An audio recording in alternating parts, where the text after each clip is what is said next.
이혼한 지 불과 7개월. 전 남편이 의기양양하게 전화를 걸어와 자신의 새 결혼식에 전처를 초대했다. 하지만 나 방금 애 낳아서 바빠라는 나의 태연한 대답 한마디에 그는 사색이 되었고 결혼식과 신부마저 내팽개친 채 곧장 병원으로 달려왔다. 그동안 도대체 어떤 엄청난 비밀이 숨겨져 있었던 것일까? 지금부터 그 기막힌 이야기를 시작한다. 독한 소독약 냄새가 후각을 찌르며 나를 몽롱한 상태에서 깨어나게 했다. 생사를 오간 끔찍한 출산의 고통에서 겨우 빠져나온 참이었다. 아랫배의 절개 부위에서 주기적으로 고통이 밀려왔지만 내 마음속의 공허함에 비하면 아무것도 아니었다. 나는 고개를 돌려 옆에 있는 투명한 아기 침대를 바라보았다. 내 아들, 다람이가 새근새근 자고 있었다. 붉고 주름진 얼굴이었지만 내게는 세상에서 가장 아름다운 천사였다. 창밖으로는 서울의 매서운 늦겨울 진눈깨비와 칼바람이 창문을 때리며 내 인생처럼 차갑고 시리게 울부짖고 있었다. 나는 남편도 부모도 없이 혼자 누워 있었다. 방금 전 밖으로 전복죽을 사러 나간 단짝 친구 지은이만이 유일한 내 곁의 사람이었다. 7개월 전 나는 시댁의 으리으리한 한남동 고급 저택에서 이혼 서류를 쥐고 쫓겨났다. 대를 이을 아들을 못 낳는다는 억울한 누명과 함께 나조차도 미처 알지 못했던 뱃속의 새 생명을 품은 채였다. 그들은 마치 전염병 환자를 쫓아내듯 나를 버렸고 그 자리에 지방격에 맞는 다른 며느리를 들이기 위해 서둘러 길을 닦았다. 징, 징. 침대 머리맡에 둔 낡은 스마트폰이 요란하게 울렸다. 화면에는 한때 뼛속 깊이 새겼으나 이제는 가장 지워버리고 싶은 이름, 전 남편이 선명하게 빛나고 있었다. 나는 떨리는 손가락을 망설이다 통화 버튼을 밀었다. 아마도 죽음의 문턱을 갓 넘어온 여자의 마음, 깊은 곳 어딘가에는 단지 의례적인 안부일지라도 아주 작은 인간적인 온정을 기대했는지도 모른다. 여보세요. 내 목소리는 갈라지고 힘이 없었다. 서연아, 잘 지내? 지훈의 중저음 목소리가 들려왔다. 언제나 지시를 내리던 대기업 대표이사 특유의 오만하고 권위적인 억양 그대로였다. 그는 내 대답도 기다리지 않고 기쁨에 들뜬 목소리로 말을 이었다. 기쁜 소식 전하려고 전화했어. 나 이번 달 20일에 결혼해. 신부는 유라야. 너도 알지? 국내 1위 태성건설 회장 딸. 결혼식은 5성급 그랜드 호텔에서 해. 모바일 청첩장은 이미 보냈어. 어쨌든 우리 부부였잖아. 와서 축복해줘. 그래야 사람들이 우리가 쿨하게 이혼했다고 생각할 테니까. 지훈의 한 글자 한 글자가 얇은 환자복을 뚫고 피 흘리는 내 심장에 날카로운 바늘처럼 꽂혔다. 그가 나를 결혼식에 초대하다니. 자신이 버린 조강지처를 불러 내연녀와 행복해하는 모습을 구경하라는 것이다. 남자의 잔인함은 메스보다 더 날카로웠다. 목구멍이 뜨거워지며 눈물이 왈칵 쏟아졌지만 나는 입술을 꽉 깨물고 결코 흐느낌이 새어나오지 않게 했다. 깊게 숨을 들이마시자 병원의 알코올 냄새가 폐부로 들어오며 정신을 맑게 해주었다. 나는 더 이상 시어머니와 그의 발 아래 짓밟히던 나약한 서연이가 아니었다. 나는 이제 다람이의 엄마였다. 대표님, 초대해 주셔서 감사합니다. 나는 최대한 평온한 목소리를 유지하며 또박또박 말했다. 침대 시트를 움켜쥔 손이 하얗게 질려 있었지만 말이다. 하지만 아쉽게도 못 가겠네요. 왜? 아직도 나한테 원한이 남았어? 아니면 꼴이 망가져서 창피해? 지훈이 독설 섞인 조소를 날렸다. 나는 요람에서 꼼지락거리는 아들을 흘끗 보았다. 보이지 않는 강한 힘이 내 안에서 솟아올랐다. 나는 차갑게 비웃으며 아마 지훈이 평생 잊지 못할 한마디를 내뱉었다. 원한도 창피함도 아니에요. 나 방금 애 낳아서 바쁘거든요. 갓 출산하고 산후조리 중이라 시끄러운데 가기 곤란하네요. 두 분 백년해로 하세요. 너무 빨리 천벌 받지는 마시고요. 소화기 넘어가 죽은 듯 조용해졌다. 침묵이 너무 길어져 지훈이 숨을 멈추는 소리까지 들릴 정도였다. 너 지금 뭐라고 했어? 누구 애를 낳았다고? 지훈의 목소리가 갈라졌다. 아까의 거만한 기세는 온데간데 없었다. 나는 대답하지 않고 단호하게 통화 종료 버튼을 눌렀다. 어두워진 화면을 보며 폰을 매트리스 위로 떨어뜨렸다. 가슴이 격렬하게 요동쳤다. 이 대화에서 내가 이겼는데 왜 이렇게 가슴이 찢어질 듯 아픈 걸까? 갑자기 요람 안에 다람이가 깜짝 놀라며 자지러지게 울기 시작했다. 아이의 울음소리가 정막을 찢었다. 나는 수술 부위의 고통도 잊은 채 황급히 몸을 숙여 아이를 토닥였다. 착하지 우리 아들. 엄마 여기 있어. 우린 아빠 없어도 잘 살 수 있어. 하지만 나는 알지 못했다. 수학이 반대편 화려한 호텔의 VIP 대기실에서 지훈이 망연자실한 채 서 있다는 것을. 그의 손에 들려있던 와인잔은 바닥에 떨어져 산산조각이 나 있었다. 그는 속으로 시간을 역산하고 있었다. 이혼한 지 7개월. 그녀가 방금 출산을 했다면 그 아이는 불길한 예감이 그를 덮쳤다. 그리고 내 인생의 진정한 폭풍우는 이제 막 시작되려 하고 있었다. 병실 문이 난폭하게 열리며 벽에 부딪혀 쾅하는 굉음을 냈다. 복도에 찬 바람이 몰아치며 방금 도착한 자의 흉폭함을 함께 실어왔다. 나는 깜짝 놀라 다람이를 품에 꽉 껴안고 고개를 들었다가 얼어붙고 말았다. 문 앞에 선 사람은 다름 아닌 지훈이었다. 하지만 매일 보던 단정하고 위험 있는 대표이사의 모습이 아니었다. 내 눈앞의 남자는 고급스러운 하얀 턱시도를 입고 있었지만 옷매무새는 엉망이었고 왁스로 넘겼던 머리는 헝클어져 땀과 비에 흠뻑 젖어 있었다. 가슴에 꽂힌 부토니의 꽃은 지금 그의 심정처럼 처참하게 구겨져 있었다. 그는 거친 숨을 몰아쉬며 가슴을 심하게 헐떡였고 핏발이 선 무서운 눈으로 이 비좁고 습한 삼류 병실을 훑어보았다. 윤서연. 지훈이 포효했다. 분노와 막연한 두려움이 섞인 쉰 목소리였다. 그는 내가 반응할 틈도 없이 침대 곁으로 돌진했다. 술 냄새, 비싼 향수 냄새, 그리고 시큼한 땀 냄새가 섞여 구역질이 날 것 같았다. 당신 지금 뭐 하는 거야? 여기 병원이야. 나는 아들을 보호하려 소리쳤다. 등골이 오싹했다. 엄마의 직감이 위험을 경고하고 있었다. 지훈은 아랑곳하지 않았다. 그는 내 손목을 뼈가 으스러질 듯 꽉 움켜쥐었다. 그의 두 눈은 내 품에 안긴 핏덩이 아기에게 고정되어 있었다. 다람이도 살기를 느꼈는지 날카롭게 울기 시작했다. 얼굴 좀 보게 비켜. 지훈이 명령하며 크고 억센 손으로 아기의 겉사계를 젖히려 했다. 내 아이한테 손대지 마. 나는 그의 손을 매몰차게 쳐내며 온몸으로 아이를 가렸다. 꺼져 가서 당신 잘난 재벌 딸이랑 결혼식이나 마저 해. 여기 와서 무슨 행패야? 결혼식? 지훈이 광기 어린 일그러진 미소를 지었다. 그 전화 받고 내가 결혼식 할 정신이 남아있을 것 같아? 식장에 유라랑 수천 명의 하객을 버려두고 이 시궁창 같은 곳까지 달려왔어. 그는 내 얼굴에 바짝 다가와 이를 갈며 말했다. 솔직히 말해. 이 아이 내 자식 맞지? 심장이 가슴 밖으로 튀어나올 듯 쿵쾅거렸다. 나는 지훈의 눈을 똑바로 쳐다보며 애써 강한 척했다. 아니 내 새 애인 아이야. 잊었어? 당신이 나 바람 피웠다고 고발했잖아. 내가 다른 남자랑 모텔 들어가는 증거 사진까지 내밀었으면서 이제 와서 헛다리 짚는 거야? 지훈이 움찔했다. 맞다. 바로 그와 그의 어머니가 꾸민 짓이었다. 나를 빈털터리로 쫓아내고 이혼 서류에 도장을 찍게 하려고 누명을 씌운 것이었다. 하지만 그의 눈 속에 담긴 의심은 전혀 줄어들지 않았고 오히려 다람이의 얼굴을 본 순간 폭발하듯 타올랐다. 아직 핏덩이였지만 아기의 이목구비, 솟은 이마, 오뚝한 콧날, 특히 두툼하고 큰 귓불은 지훈과 소름 돋게 똑같았다. 강씨 가문의 유전자는 너무나도 강렬해서 말로는 부정할 수 없는 증거였다. 지훈은 멍해졌다. 그는 내 손목을 놓고 한 걸음 물러섰다. 다리에 힘이 풀리는 듯했다. 닮았어. 너무 똑같아. 지훈이 떨리는 목소리로 중얼거렸다. 이 귀, 이 이마, 틀림없어. 내 아들이다. 강씨 가문의 장손이야. 당신 미쳤어. 나는 패닉에 빠져 베개를 집어 그에게 던졌다. 당장 나가. 경비원, 여기 유괴범 있어요. 하지만 한낮의 조용한 병원에서 내 비명은 허공으로 흩어질 뿐이었다. 지훈은 정신을 차리더니 눈빛이 완전히 달라졌다. 당황스러움은 사라지고 평소에 독단적이고 소유욕 강한 눈빛으로 돌아왔다. 그는 스마트폰을 꺼내 짧게 지시를 내렸다. 비서실장. 뒷문으로 마이바흐 대기시켜. 당장 한남동 본가에 산모와 신생아용방 세팅하고. 지금 뭐 하려는 거야? 나는 덜덜 떨며 극도의 공포를 느꼈다. 내 처자식 집으로 데려가려고. 지훈은 태연하게 폰을 주머니에 넣었다.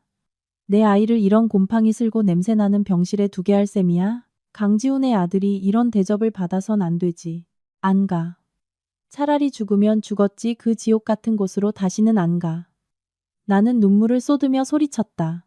지우는 허리를 굽혀 내 귓가에 차갑고 위압적으로 속삭였다. 선택지는 두 개야. 첫째, 내 발로 아이 안고 나 따라오는 거. 둘째, 내가 강제로 아이만 뺏어가고 넌 여기서 자식 잃은 고통에 몸부림치는 거. 내가 그럴 능력이 있다는 건 네가 더 잘 알 텐데? 내 재력이면 너 같은 무직 미혼모에게서 양육권 뺏는 건 일도 아니야. 나는 지훈을 올려다보았다. 한때 온 마음을 다해 사랑했던 남자의 눈 깊은 곳에 서린 잔인함에 목이 메고 입안이 썼다. 그가 빈말을 하는 게 아니란 걸 알았다. 때마침 복도에서 육중한 발소리가 들리더니 검은 양복을 입은 덩치 큰 경호원 2명이 나타나 출입구를 꽉 막아섰다. 지우는 허리를 꼿꼿이 세우고 턱시도 재킷을 정리하며 평소의 오만한 모습으로 돌아갔다. 가자. 험한 꼴 보게 하지 말고. 나는 다람이를 꽉 껴안았다. 아이도 엄마의 온기와 떨림을 느꼈는지 쥐 죽은 듯 조용히 안겨 있었다. 나는 눈물을 삼키며 아픈 다리를 끌고 침대에서 내려왔다. 아이를 뺏길 순 없어. 내 새끼를 지키기 위해 호랑이 굴로 들어가야만 해. 검은색 마이바흐가 밖의 흙먼지와 소음을 완벽히 차단한 채 서울 도심을 미끄러지듯 달렸다. 차 안의 공기는 숨이 막힐 듯 끈적이고 답답했다. 나는 차문 구석에 바짝 붙어 다람이를 껴안고 옆에 앉은 남자와 최대한 거리를 두려 했다. 지우는 눈을 감은 채 관자놀이를 문지르고 있었다. 병원을 나선 후 한마디도 하지 않았지만 그가 뿜어내는 압도적인 기운에 등골이 서늘했다. 차는 대한민국 최상위 재벌들의 성지라 불리는 한남동의 독립된 고급 저택으로 들어섰다. 무거운 철문이 천천히 열리며 차를 마당 안으로 삼켰다. 이곳은 지훈이 은밀하게 손님을 접대하거나 주말을 보내는 개인 저택으로 내가 시어머니의 지독한 시집살이를 견뎌야 했던 본가와는 분리된 곳이었다. 차에서 내리자 지훈이 툭 내뱉듯 지시했다. 내가 아이를 안고 내리자 한강의 칼바람이 불어와 몸이 떨렸다. 즉시 나이든 가정부가 뛰어나와 내 어깨에 두꺼운 모피 코트를 걸쳐주었다. 사모님, 안으로 드시지요. 대표님 지시로 난방은 따뜻하게 틀어놓았습니다. 사모님, 그 두 글자가 어찌나 쓰라리고 비꼬는 것처럼 들리던지 나는 무채색 톤의 으리으리하고 넓은 거실로 발걸음을 옮겼다. 하지만 이 화려함은 금으로 도금된 최고급 감옥, 화려한 세장 속으로 걸어 들어가는 기분일 뿐이었다. 푹신한 소파에 앉아 미처 숨을 고르기도 전에 은색 알루미늄 가방을 든 하얀 의사가운 차림의 남자가 들어왔다. 김 원장, 왔어? 지훈이 차갑게 물었다. 네 대표님, 준비 다 되었습니다. 당장 시작해. 오늘 밤 안에 결과 보고 싶으니까. 나는 깜짝 놀라 아이를 더 꽉 안았다. 당신들 지금 뭐 하려는 거야? 지훈이 나를 매섭게 쏘아보았다. 친자 확인 유전자 검사. 내가 내 말을 덥석 믿을 줄 알았어? 난 사업가야. 숫자와 과학적 증거만 믿어. 이 아이가 내 자식이 맞다면 내 모든 걸 주겠어. 하지만 만약 아니라면 그는 말을 끝맺지 않았지만 그 안의 위협은 너무나도 분명했다. 이 쓰레기 같은 자식. 나는 비명을 질렀다. 태어난 지 24시간도 안 된 피덩이야. 피부가 이렇게 연약한데 당신의 병적인 의심을 채우려고 바늘을 찔러 넣겠다고? 의사 선생님 힘들게 하지 마. 지훈이 눈짓하자 경호원 2명이 다가와 내 양팔을 꽉 잡았다. 놔. 내 아이한테 손대지 마. 다람아. 나는 절망 속에서 발버둥치며 울부짖었다. 김 원장의 손놀림은 빨랐다. 그는 조심스럽게 다람이의 발뒤꿈치에서 피를 뽑았다. 아픔에 자지러지게 우는 아이의 비명소리가 내 심장을 갈기갈기 찢어놓았다. 그는 조심스럽게 다람이의 발뒤꿈치에서 피를 뽑았다. 내 피를 한 방울씩 빼앗기는 기분이었다. 체열이 끝나자 지훈이 나를 놓아주라는 신호를 보냈다. 나는 아이를 낚아채듯 안고 젖을 물려 고통을 달래주었다. 내 눈물이 아이의 작은 얼굴 위로 뚝뚝 떨어졌다. 결과는 4시간 후에 나올 겁니다. 김 원장은 말을 마치고 서둘러 떠났다. 지훈은 내 맞은편에 앉아 담배에 불을 붙였다. 피어오르는 담배 연기가 그의 심각한 표정을 흐릿하게 가렸다. 쉬어. 내 방은 2층이야. 도망칠 생각은 마. 여기엔 개미 새끼 한 마리 빠져나갈 수 없으니까. 나는 아이를 안고 방으로 올라가 문을 잠갔다. 넓고 모든 것이 완벽하게 갖춰진 방. 따뜻하고 푹신한 침대였지만 나는 도저히 눈을 붙일 수 없었다.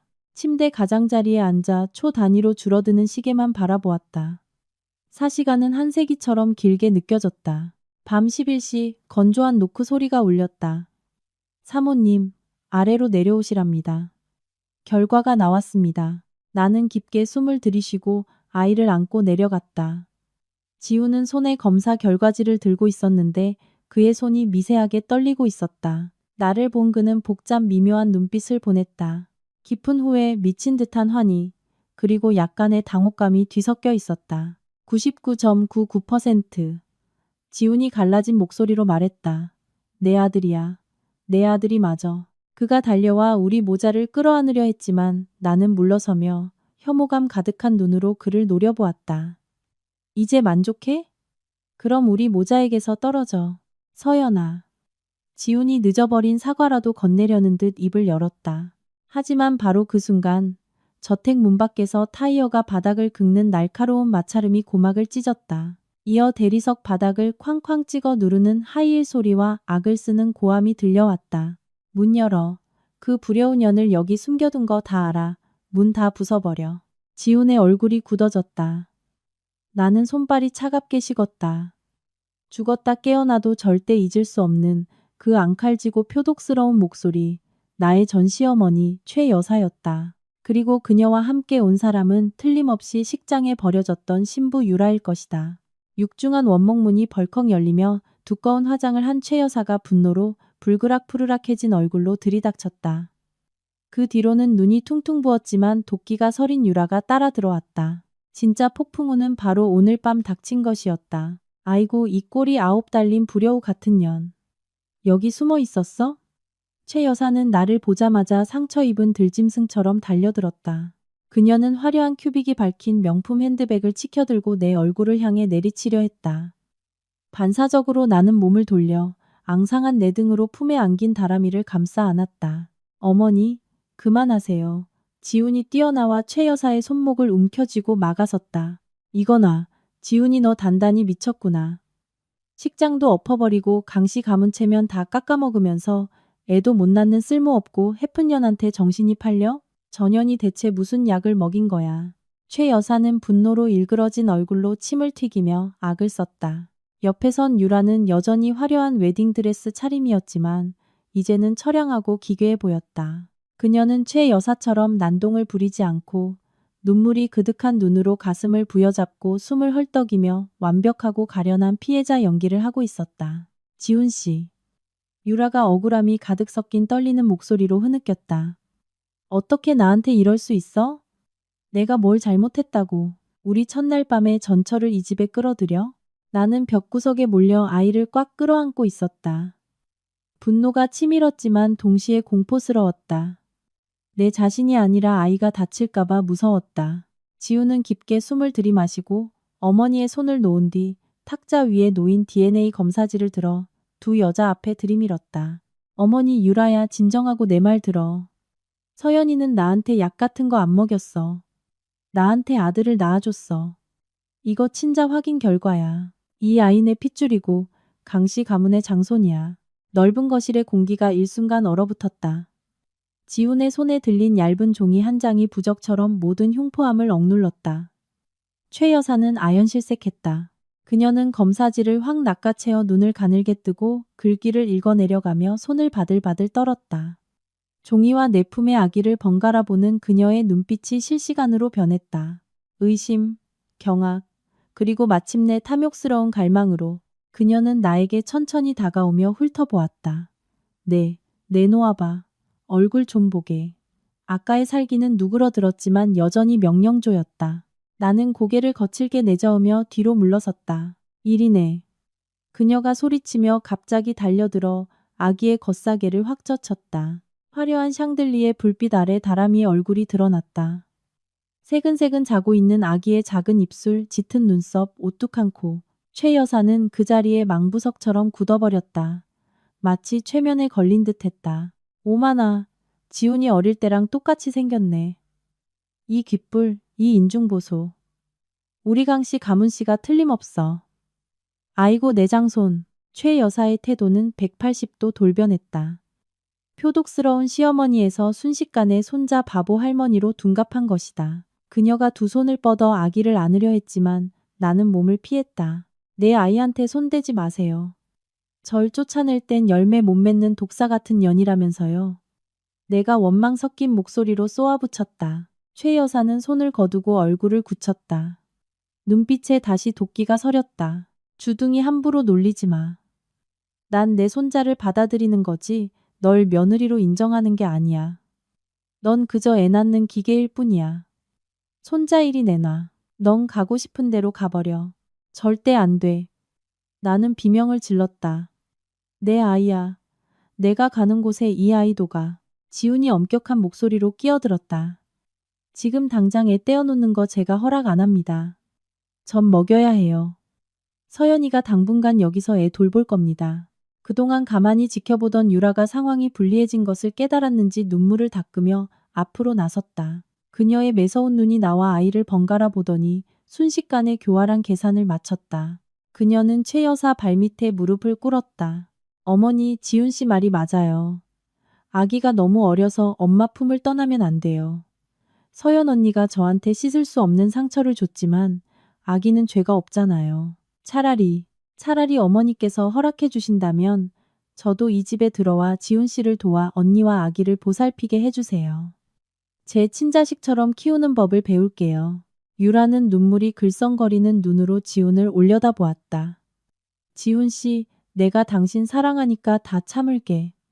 당신 곤란하게 만들고 싶지 않아. 당신 곁에서 당신 핏줄을 돌볼 수 있는 기회를 줘. 나는 온몸에 소름이 돋았다. 유라의 말은 자비롭고 숭고해 보였지만 지독한 위험의 냄새가 진동했다. 이 집에 들어오겠다고? 뭘 하려고? 절대 우리 모자를 보살피려는 의도가 아닐 것이다. 최 여사는 유라의 말을 듣더니 고개를 연신 끄덕였다. 유라야, 일어나라. 너희들 봤니? 우리 유라가 이렇게 속이 깊고 관대하다. 금지옥엽 같은 재벌집 딸이 너 때문에 이런 수모를 참는다잖아. 좋아, 내가 정하마. 윤서연, 넌 여기 남아서 모유 수유해. 하지만 유라도 지훈이의 예비 신부 자격으로 이 집에 들어온다. 나도 감시하러 여기 머물 테니까. 내 귀한 장손을 너 같은 천박한 것한테만 맡길 순 없지. 하지만 어머니. 지훈이 반대하려 했다. 잔말 마. 내 말대로 하든가 아니면 당장 애 뺏어서 내가 데려가든가. 둘 중 하나 골라. 최 여사가 눈을 부라렸다. 지훈은 나와 아이를 보고 다시 어머니와 유라를 보았다. 결국 무력하게 한숨을 쉬며 고개를 끄덕였다. 알겠습니다. 당분간은 그렇게 하죠. 가슴이 턱 막혔다. 이 저택은 공식적으로 전쟁터가 되었다. 나 혼자서 방금 출산한 약한 몸으로 세 사람과 맞서야 한다. 손자에 집착하며 나를 증오하는 시어머니, 우유부단한 전남편, 그리고 음흉하고 교활한 상간녀. 나는 다람이를 꽉 안으며 아이의 온기를 느끼고 굳게 다짐했다. 내 새끼를 지키기 위한 생존투쟁은 이제 막 시작되었다고. 이 넓고 차가운 한남동 저택은 한 지붕 아래 세 여자가 모이면서 그 어느 때보다 숨막히는 공간이 되었다. 나는 지훈에 의해 2층 방에 반감금 상태로 지냈다. 그의 안방 바로 옆방이었다. 유라는 희생하는 예비신부라는 명분으로 내 맞은편 방을 당당히 차지했다.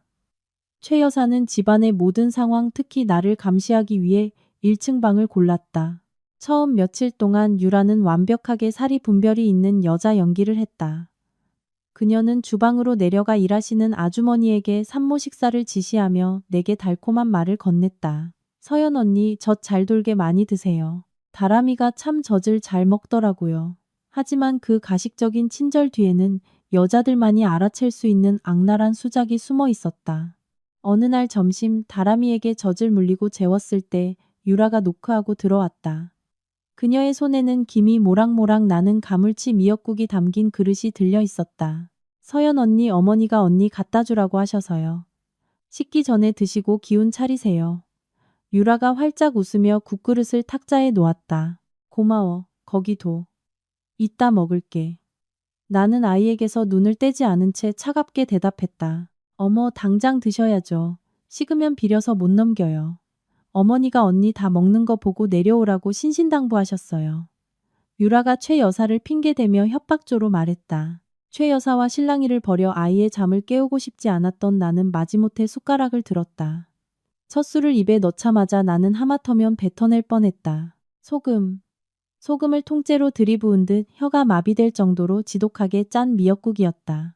쓴맛까지 도는 짠맛의 구역질이 치밀어 올랐다. 나는 유라를 노려보았다. 유라는 아무것도 모른다는 듯 순진한 미소를 띠고 있었지만 눈빛은 아기의 찬 도발로 반짝였다. 왜요, 언니? 입맛에 안 맞으세요?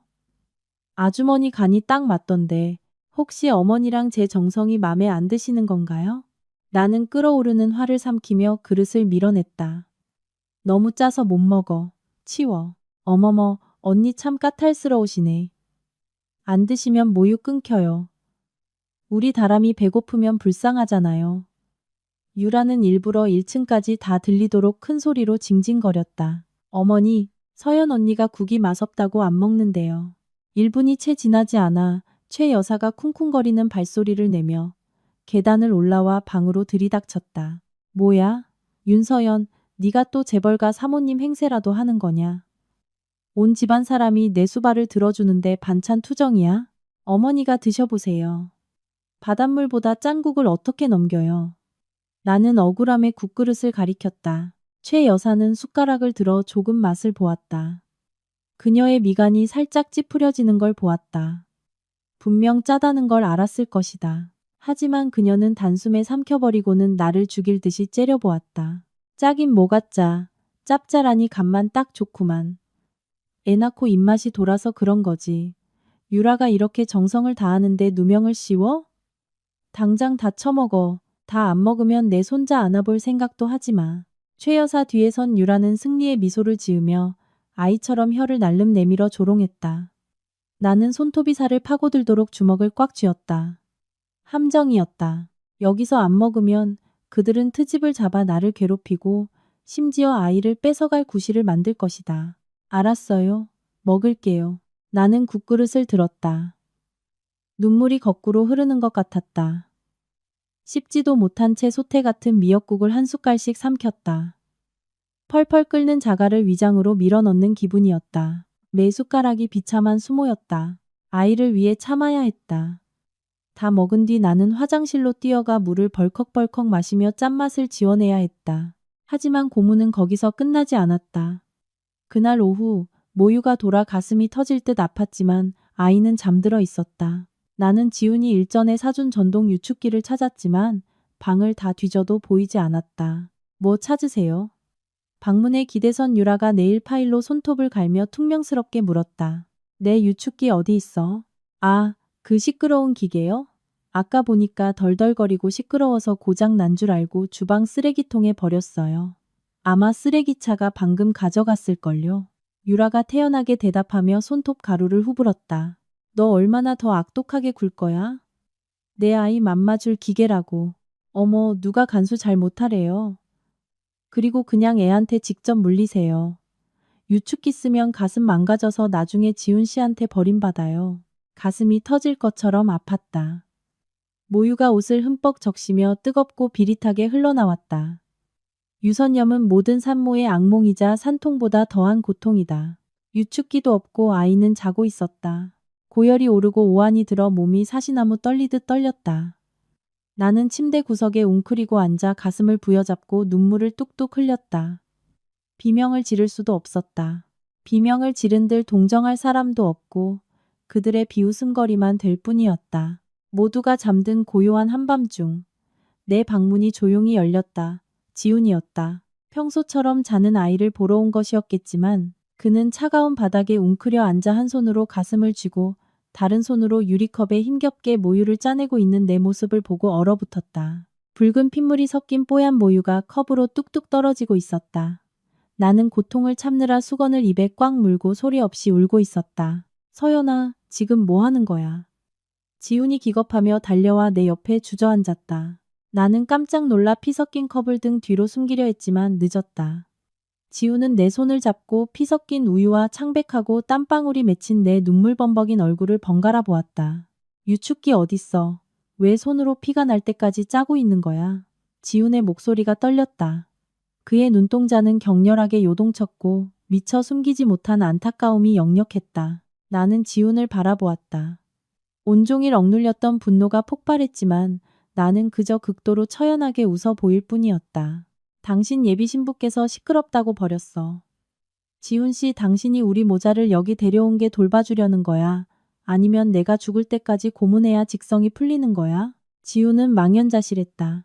그는 나와 맞은편 유라의 방문을 번갈아 바라보았고 주먹을 꽉 쥔 손엔 핏줄이 튀어나왔다. 처음으로 그가 나를 향한 것이 아닌 다른 곳을 향한 분노의 불길을 태우는 것을 보았다. 여름의 갑작스러운 소나기가 저택 지붕을 요란하게 때렸지만 1층 최 여사의 방에서 들려오는 날카로운 고함 소리를 덮기엔 역부족이었다. 없어.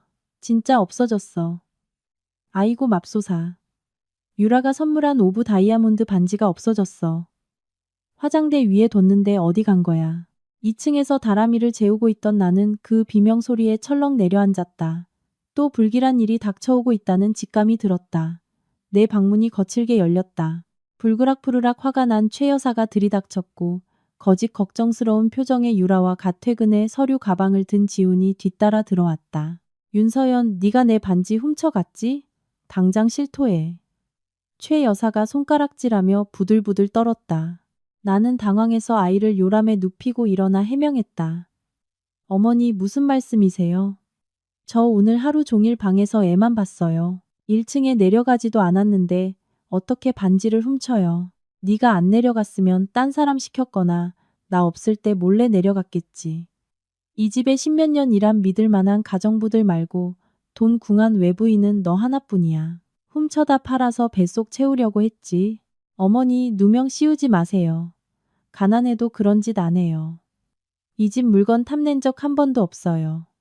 나는 억울함에 눈물을 글썽였다. 어머니 고정하세요. 서연 언니가 안 훔쳤을 거예요.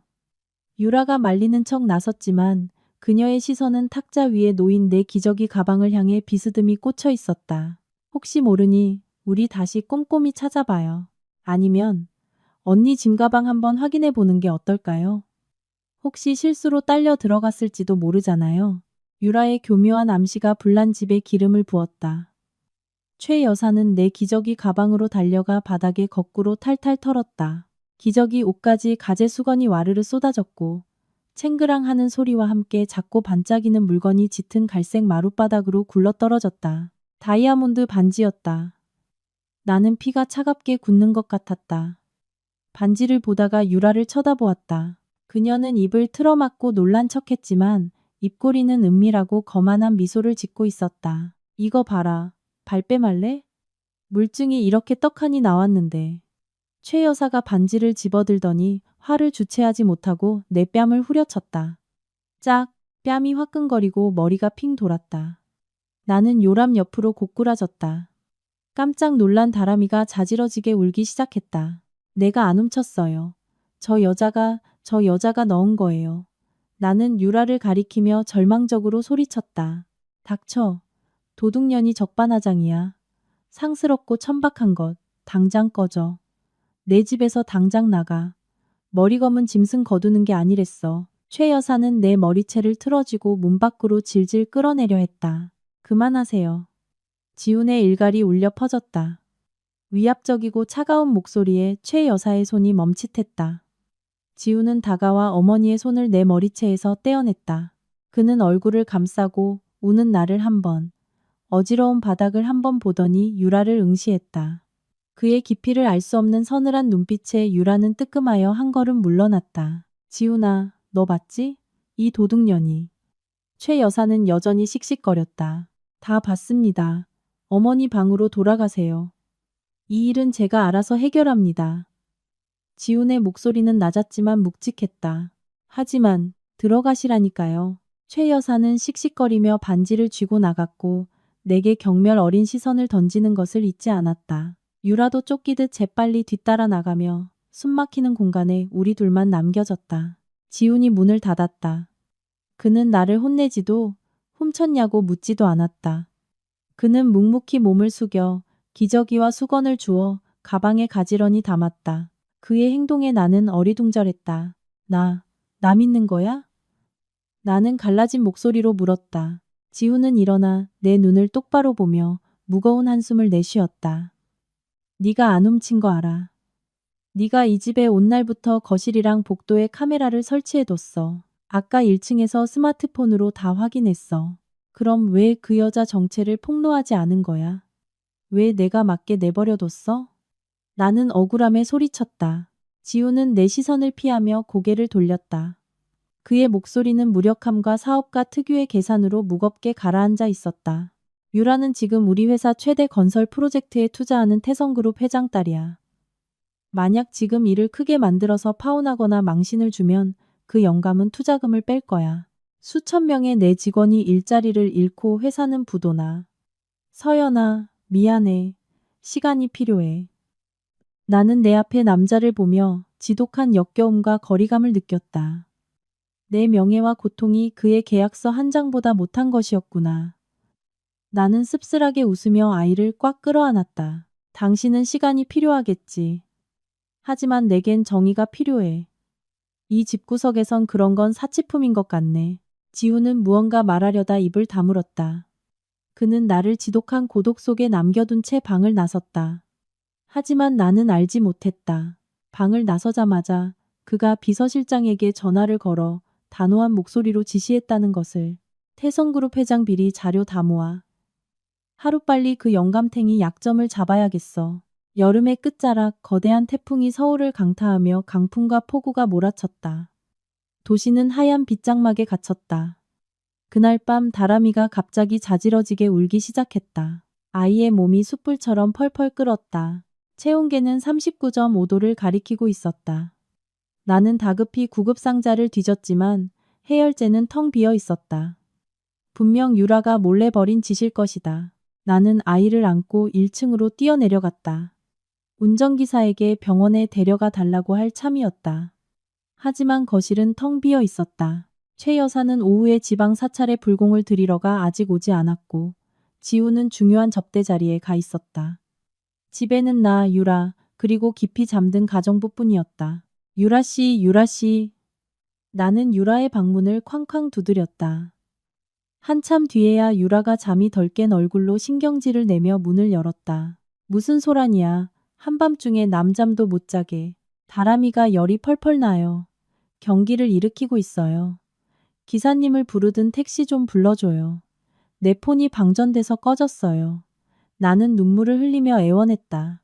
유라는 붉게 달아오른 아이를 흘끗 보더니 코웃음을 치며 문틀에 기댔다. 어휴, 애들 이날 때나 날씨 바뀌면 열나는 거 흔해요. 유난 떨지 마. 기사 아저씨 휴가 받아서 고향 갔어. 이 비바람에 택시가 어디 잡힌다고 그래. 내 귀한 몸 버릴 일 있어? 그러고는 쾅 하고 문을 닫아버렸다. 불까지 꺼졌다. 숨이 넘어갈 듯 우는 아이와 나의 애원은 철저히 무시당했다. 그녀의 잔인함은 내 인내심의 한계를 넘었다. 1초도 지체할 수 없었다. 나는 구석에 있던 우산을 움켜쥐고 아이를 품에 꽉 안은 채 저택문을 박차고 시커먼 빗속으로 뛰어들었다. 강풍이 채찍처럼 몸을 때렸고 얼음장 같은 비가 옷과 살갗을 적셨다. 나는 미끄러운 도로를 맨발로 달리며 절망적으로 손을 흔들었다. 차 한 대 보이지 않았다. 다람아, 버텨야 해. 엄마 두고 가면 안 돼. 나는 빗소리에 묻혀 오열하며 아이에게 한 줌의 온기라도 전하려 가슴에 바짝 끌어안았다. 내가 가장 절망하여 차를 막아 세우기 위해 도로 중앙으로 뛰어들려던 찰나 익숙한 차 한 대가 내 앞에 급브레이크를 밟으며 멈춰섰다. 흙탕물이 튀고 차문이 열리더니 지훈이 흠뻑 젖은 채 뛰어나왔다. 윤서연, 지금 뭐 하는 짓이야? 아이는 왜 그래? 지훈이 사시나무처럼 떠는 우리 모자를 부축하며 소리쳤다. 살려줘. 애가 경기를 해. 유라가 차를 안 불러줬어. 나는 그의 품에 안겨 정신을 잃었다. 깨어났을 때 소독약 냄새가 코를 찔렀다. 소아 응급실이었다. 지우는 내 옆에서 손을 꽉 쥔 채 눈시울이 붉어져 있었다. 아이는? 우리 다람이는? 나는 놀라 벌떡 일어났다. 괜찮아. 급성 폐렴이래. 조금만 늦었어도 뇌로 변증이 번질 뻔했어. 지훈이 내 머리를 쓰다듬으며 떨리는 목소리로 말했다. 미안해. 내가 늦었어. 얼마 후 유라가 급하게 병실로 뛰어들어왔다. 그녀는 걱정하는 척 연기하며 손에는 보온병을 들고 있었다. 아마 병원 앞에서 대충 산죽일 것이다. 지훈 씨, 서연 언니, 나 너무 놀랐어. 차가 안 잡혀서 이제야. 짝. 복도가 쩌렁쩌렁 울리도록 마른 파여름이 터졌다. 지훈이 손을 치켜들어 유라의 뺨을 잇는 힘껏 후려친 것이다. 유라는 바닥에 처박혔고 보온병의 죽이 사방으로 튀었다. 그녀는 뺨을 부여잡고 경악스러운 표정으로 지훈을 올려다보았다. 이렇게 분노한 그는 처음이었다. 닥쳐. 여기가 어디라고 뻔뻔하게 기어와.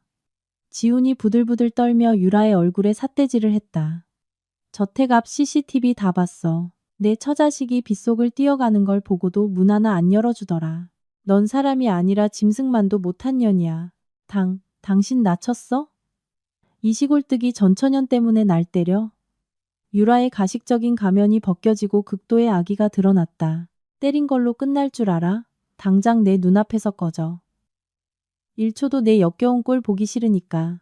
유라는 헝클어진 머리로 바닥에서 기어 일어났다. 나와 지훈을 번갈아 보는 그녀의 눈빛은 미친 복수심으로 이글거렸다. 그래, 이따기 한 대 똑똑히 기억할게. 강지훈, 날 건드리고 무사할 줄 알아? 우리 아빠가 너희들 뼈도 못 추리게 밟아줄 테니까. 내깟 껍데기뿐인 회사 어떻게 박살나는지 두고 봐. 유라는 돈과 권력의 냄새가 진동하는 협박을 남기고 도망치듯 사라졌다. 지훈의 어깨가 축 처진 것을 보았다. 그는 우리 모자를 보호하는 것을 선택했지만 그 대가는 그가 평생 쌓아온 커리어가 될 수도 있었다. 유라의 협박은 빈말이 아니었다. 이튿날 아침 쓰나미처럼 악재가 쏟아졌다. 지훈이 병실에 들어와 아이 상태를 묻기도 전에 전화벨이 연신 울려댔다. 비서실장의 다급한 목소리였다. 대표님, 큰일 났습니다. 태성그룹에서 서부신도시 프로젝트 일방적 계약 해지 공문 보냈습니다. 위약금 물더라도 진행하겠답니다. 운전자금 전면 회수하고 보증선 은행 대출까지 다 동결시켰어요. 우리 회사 주가 지금 하한가로 직행하고 있습니다. 지훈은 손에 힘이 풀려 스마트폰을 떨어뜨릴 뻔했다. 얼굴이 하얗게 질렸다. 태성그룹은 현재 그의 회사의 젖줄이었다. 투자금 회수는 곧 파산과 눈덩이 같은 빚더미를 의미했다. 설상가상으로 그날 정오, 최 여사가 병실로 들이닥쳤다. 그녀는 손자의 안위는 묻지도 않고 지훈의 등짝을 사정없이 때렸다. 이 미련한 놈아. 다 늙어빠진 헛여자 하나 때문에 집안 기둥을 뽑아? 태성 회장님이 나한테 전화해서 펄펄 뛰시더라. 당장 유라 앞에 무릎 꿇고 빌지 않으면 우리 식구 다 길바닥에 나앉게 만들겠대. 당장 가서 싹싹 빌어. 지훈은 묵묵히 매를 맞을 뿐 반항하지 않았다. 하지만 최 여사가 내게 돌아서서 욕설을 퍼부으려 하자 그가 앞을 가로막았다. 안 빕니다. 저 잘못한 거 없어요. 그 여자가 어머니 손자 죽일 뻔했다고요. 죽기는 뭘 죽어. 이 핏덩이 죽으면 다른 애 낳으면 되지만 돈 날아가면 우리 식구 다 목매달아야 해. 선택해. 이 밥버러지 전처야 아니면 애미랑 회사야. 최 여사가 잔인한 최후 통첩을 날리며 악을 썼다. 지훈은 침묵했다. 숨막히는 침묵이 길어졌다. 마침내 그가 고개를 돌려 나를 보았을 때 그의 눈빛은 극심한 고통과 무력감으로 가득 차 있었다. 어머니 먼저 돌아가세요. 제가 수습하겠습니다. 그날 오후 우리는 퇴원하여 저택으로 돌아왔지만 집안 공기는 완전히 달라져 있었다. 유라는 짐을 뺏어 나갔지만 최후 통첩을 남겼다.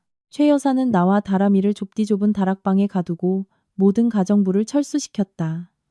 내 휴대전화도 빼앗았다. 이제 넌 여기서 꼼짝도 마. 문 밖으로 반발짝도 나오지 마. 지훈이가 일 해결할 때까지 허튼 수작 부리면 죽을 줄 알아. 최 여사가 문을 밖에서 걸어 잠갔다. 자물쇠 잠기는 소리가 마치 관의 못을 박는 소리처럼 들렸다. 나는 완전히 고립되었다. 다락방은 찜통처럼 덥고 어두웠다. 앓고 난 다람이는 칭얼거리다 지쳐 잠들었다. 나는 아이를 안고 눈물이 말라붙은 눈으로 허공을 응시했다. 지훈은 나를 보러 올라오지 않았다. 그는 회사를 살리기 위해 백방으로 뛰어다니느라 바빴다. 아니면 돈이 주는 엄청난 압박 앞에 흔들리고 있는지도 몰랐다. 감금되어 굶주리던 어둡고 비참한 나날들. 최 여사는 하루 2번 먹다 남은 짬밥 같은 식사만 올려보냈다. 내 정신은 산후 우울증과 아이를 잃을지도 모른다는 공포로 점점 무너져 미쳐갈 지경이었다. 그때 다락방 구석 먼지 쌓인 책상 서랍에서 낡은 수첩을 발견했다. 절망 속에서 나는 글을 쓰기 시작했다. 지난 7개월간 내가 겪은 모든 억울함을 쏟아냈다. X년 X월 X일. 오늘 다람이가 또 열이 난다. 약이 없다. 지훈 씨를 불렀지만 바람 소리만 돌아올 뿐이다. 당신은 왜 그 사진을 믿었을까? 내가 모텔에 들어가는 사진. 그날 유라가 당신 회사 주요 프로젝트에 기밀 정보가 있다며 그 호텔로 나를 불렀다. 방에 들어가자마자 낯선 남자가 나를 껴안았고 카메라 플래시가 터졌다. 난 수면제를 먹은 상태였다. 눈을 떴을 땐 어머니와 당신이 내 얼굴에 이혼 서류를 집어 던지고 있었다. 나 바람 피우지 않았어. 함정에 빠진 거였어. 하지만 누가 내 말을 믿어줄까? 가난한 며느리의 말을. 나는 죽기 전 유언을 남기듯 미친 듯이 일기를 써 내려갔다.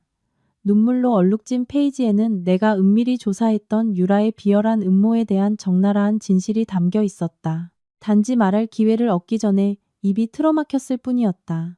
어느 날 밤 배고픔과 피로에 지쳐 아이 곁에서 졸고 있을 때 다락방 문이 살짝 열렸다. 짙은 술 냄새를 풍기며 지훈이 들어왔다. 어둡고 좁은 방에서 뼈만 남은 우리 모자를 본 그의 가슴이 찢어졌다. 그가 이불을 덮어주려다 책상 위에 펼쳐진 수첩에 손이 닿았다. 희미한 달빛 아래 함정에 빠진 거였어라는 글귀가 그의 눈에 들어왔다. 지훈은 수첩을 들고 페이지를 넘겼다. 읽어 내려갈수록 그의 눈은 커졌고 손은 바들바들 떨렸다. 술 기운은 온데간데 없이 사라졌고 분노가 화라산처럼 끓어올랐다. 그는 서재의 차가운 바닥에 털썩 주저앉았다. 주변에는 담배꽁초가 널브러져 있었다. 내 일기장은 강력한 고발장처럼 그의 손에 들려 있었다. 내가 적은 그날의 기록. 그랜드 서울 호텔 304호. 왼쪽 손목에 긴 흉터가 있던 남자. 그가 말했다. 유라 씨가 돈 다 줬어. 실감나게 연기해. 기억이 밀려왔다. 그날 지우는 아내가 호텔에 있다는 익명의 위치 문자를 받았다. 어머니와 함께 달려가 보니 헝클어진 머리로 침대에 누운 아내와 낯선 남자가 있었다. 질투가 이성을 마비시켜 전후 사정을 살필 겨를도 없었다. 당장 내쫓아. 왼쪽 손목에 흉터. 지훈이 중얼거렸다. 이 세부 사항은 재판에서도 말한 적 없는 건데. 그때 서연이는 너무 패닉 상태였으니까. 지훈은 용수철처럼 튀어올라 책상으로 달려가 컴퓨터를 켰다. 회사와 협력했던 건설 프로젝트의 인력 데이터베이스를 뒤졌다. 1년 전 유라가 프로젝트 홍보 영상 촬영차 단역 배우들을 소개했던 기억이 어렴풋이 났다. 그는 가장 신뢰하는 사설 탐정에게 새벽 2시에 전화를 걸어 짐승처럼 으르렁거렸다. 왼쪽 손목에 길게 칼자국 흉터가 있는 30대 중반 무명 배우나 흥신소 직원 찾아. 작년 5월 15일에 그랜드 서울 호텔에 출입했던 놈이야. 서울 바닥을 다 뒤져서라도 찾아내. 돈은 얼마든지 줄 테니까. 이틀 뒤 보고가 들어왔다. 칼자국 흉터남의 이름은 상철.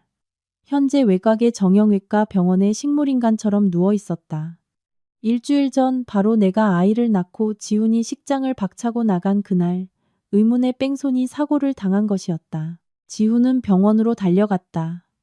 온몸에 붕대를 칭칭 감고 산소호흡기에 의지해 헐떡이는 남자가 눈앞에 있었다. 네가 칼자국 상철이냐? 지훈이 얼음장 같은 목소리로 물었다. 남자는 눈을 뜨고 지훈을 보더니 공포에 질려 몸을 움츠렸다. 자신의 가족을 파탄내게 한 그 권력자를 알아본 것이다. 전 아무것도 모릅니다. 그가 쉰 목소리로 내뱉었다. 묻으러 온 게 아니야. 살 기회를 주러 온 거지. 지훈은 병상 위로 사진 뭉치를 던졌다. 탐정이 카페 CCTV에서 찾아낸 그가 유라에게 돈 봉투를 받는 사진이었다. 그 여자가 내 아내를 모함하라고 시켰고 입막음하려고 뺑소니로 너 밀어버린 거지? 네가 진실을 털어놓지 않으면 언제까지 목숨 부지할 수 있을 것 같아? 상철은 그 말을 듣고 오열했다. 자신이 쓰다 버려진 장기말이라는 걸 깨달은 것이다. 다 불겠습니다. 다 말할게요. 유라 씨가 5천만 원을 주며 그 방에 들어가 옷을 벗고 누워있으라고 했습니다. 사모님 물에 수면제도 탔고요. 맹세코 사모님 털끝 하나 안 건드렸습니다. 그냥 연기만 한 겁니다. 지우는 모든 증언을 녹음했다. 폰을 쥔 그의 손에 힘이 들어가 액정이 쩍 갈라졌다. 잔혹한 진실이 적나라하게 드러났다. 자기가 내쫓은 아내, 모욕했던 아내, 그녀는 결국 자신이 결혼하려던 여자가 꾸민 비열한 음모의 희생양이었다. 지훈의 가슴속에 뼈저린 후회와 함께 극도의 분노가 치밀어 올랐다. 그는 잘못했다. 너무나 큰 잘못을 저질렀다. 지훈은 병원을 나와 미친 듯이 차를 몰아 저택으로 향했다.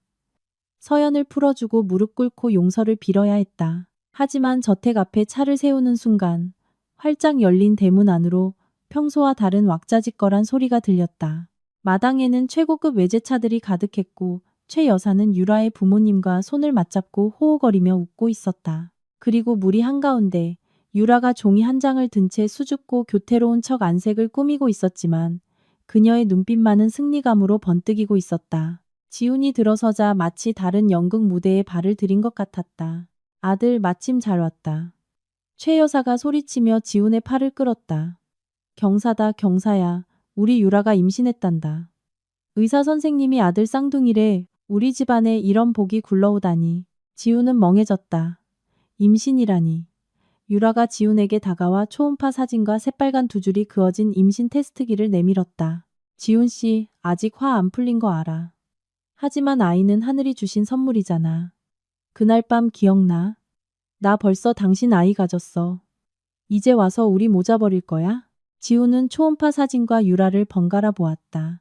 그날 밤, 한 달 전술에 만취해 눈을 떴을 때 유라가 옆에 누워있던 그 밤을 희미하게 떠올렸다. 그때 태성그룹 회장인 유라의 아버지가 지훈의 어깨를 툭 치며 말했다. 이복의 듬직한 사위, 내 딸 배를 불려놨으면 책임을 져야지.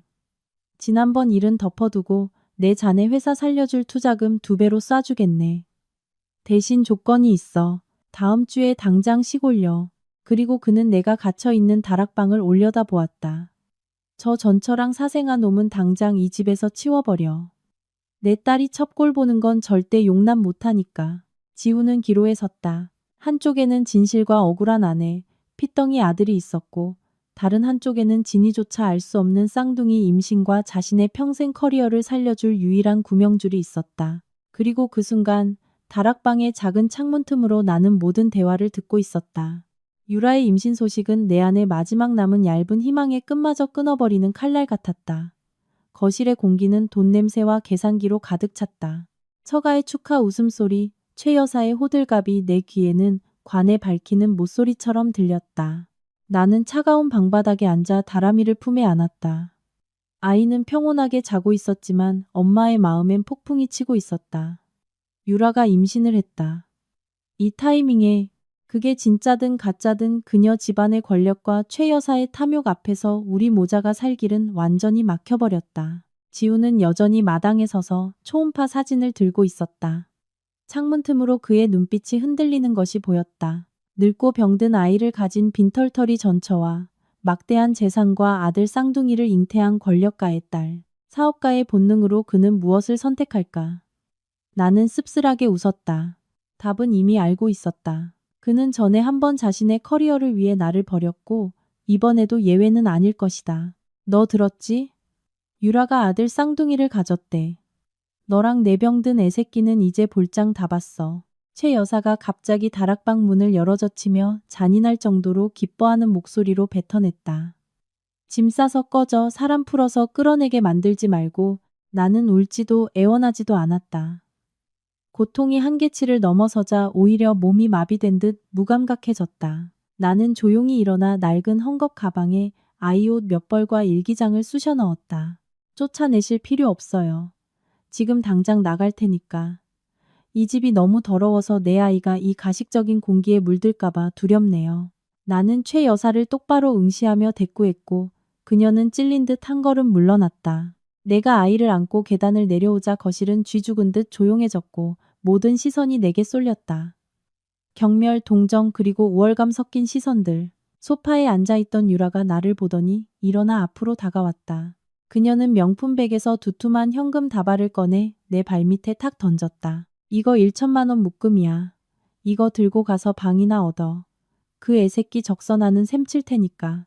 내 눈앞에서 영원히 사라져서 다시는 내 남편한테 들러붙어 돈 뜯어낼 생각 마. 대리석 바닥에 흩어진 5만 원짜리 지폐들은 내 인격이 짓밟히는 것 같았다. 나는 유라를, 그녀의 납작한 배를, 그리고 지훈을 바라보았다. 지훈은 고개를 숙인 채 주먹만 꽉 쥐고 있을 뿐 나서는 기색이 없었다. 그의 침묵은 가장 잔인한 동조였다. 그는 돈을, 권력을 선택했다. 나를 지키는 대신 유라의 임신을 미끼로 한 것이다.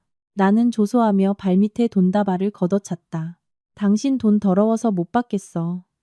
그 돈으로 안태약이나 사드셔. 지은 죄가 많아 유산이라도 되면 곤란하잖아. 감히 날 저주해. 유라가 앙칼지게 소리치며 뺨을 때리려 달려들었다. 하지만 내가 더 빨랐다. 나는 억눌린 분노를 담아 그녀를 매섭게 노려보았다. 내 몸에 손대지 마. 당신이 이겼어. 축하해. 하지만 당신이 비열한 수작으로 뺏은 것들 절대 오래 못 갈 거라는 것만 알아도. 나는 지훈에게 고개를 돌려 마지막 말을 남겼다. 강지훈, 당신은 내 아이 아빠지만 이 순간부터 내 마음속에서 넌 죽었어.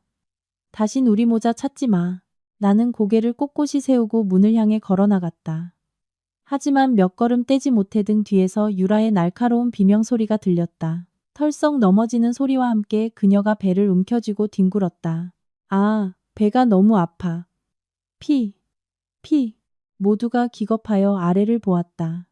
유라의 다리 사이로 붉은 피가 흘러나와 하얀 드레스를 적시고 있었다. 이 독한 년. 네가 내 딸 밀었지. 태성그룹 사모님이 찢어지는 목소리로 나를 손가락질했다. 아니에요. 난 저 여자한테 손도 안 댔어요. 혼자 넘어진 거라고요. 내가 항변했다. 하지만 아무도 내 말을 믿지 않았다. 그들 눈에 나는 질투심에 눈이 멀어 앙심을 품고 사람을 해친 악녀였다. 최 여사가 달려들어 내 머리채를 휘어잡고 무자비하게 뺨을 때렸다. 살인마년. 네가 내 손주를 죽여 쳐 죽일년. 태성그룹 사람들과 경호원들까지 가세했다. 나는 다람이를 꽉 껴안고 웅크린 채 그 끔찍한 린치를 견뎌냈다. 혼란 속에서 지훈이 뛰어오는 것을 보았지만 나를 구하러 온 것이 아니었다. 피 흘리는 유라를 안아들고 구급차를 향해 뛰어가기 위해서였다. 전현 잡아. 도망 못 가게 해. 경찰 불러. 유라 아버지가 고함을 질렀다. 나는 경호원 2명에게 결박당해 차가운 바닥에 무릎을 꿇렸다. 다람이는 공포에 질려 자지러지게 울었다. 유라를 안고 멀어지는 지훈의 뒷모습을 보며 내 심장은 산산조각 났다. 이것이 끝이구나. 나를 내쫓는 것으로 모자라 감옥에 쳐넣고 내 아이까지 빼앗으려 하는구나. 하지만 가장 절망적인 순간 저택문이 다시 열렸다. 흰색 환자복을 입고 머리에 붕대를 감은 남자가 목발을 짚으며 절뚝거리며 들어왔다. 그 뒤로 경찰 2명이 따라붙었다. 과거 불륜 사건의 살아있는 증인 상철이었다. 그만, 그 여자한테 손대지 마. 상철이 약하지만 단호한 목소리로 외쳤다. 난 자수하러 온 거다. 그리고 저 독사 같은 여자의 진짜 얼굴을 폭로하러 왔다. 모두가 경악했다.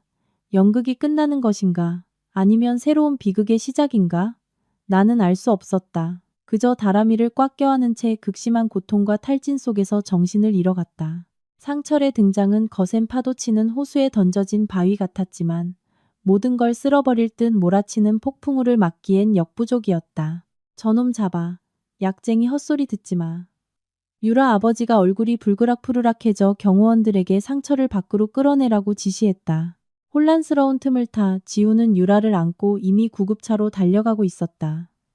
나를 스쳐 지나가는 순간 그의 눈빛이 찰나의 시간 동안 머물렀다. 극심한 번민과 혼란이 담긴 눈빛이었지만 결코 우리 모자를 향한 보호의 의지는 없었다. 유라의 하얀 드레스는 피로 넓게 물들었고 그녀는 배를 쥐고 신음하며 가련한 피해자 연기에 혼신을 다하고 있었다. 지훈 씨, 살려줘. 우리 아기. 유라의 흐느낌이 비수처럼 내 심장을 후벼 팠다. 넓은 저택은 순식간에 아수라장이 되었다. 최 여사는 바닥에 주저앉아 가슴을 펑펑 치며 유라 뱃속의 손자를 부르며 대성통곡했다. 마치 장례식을 치르는 듯했다.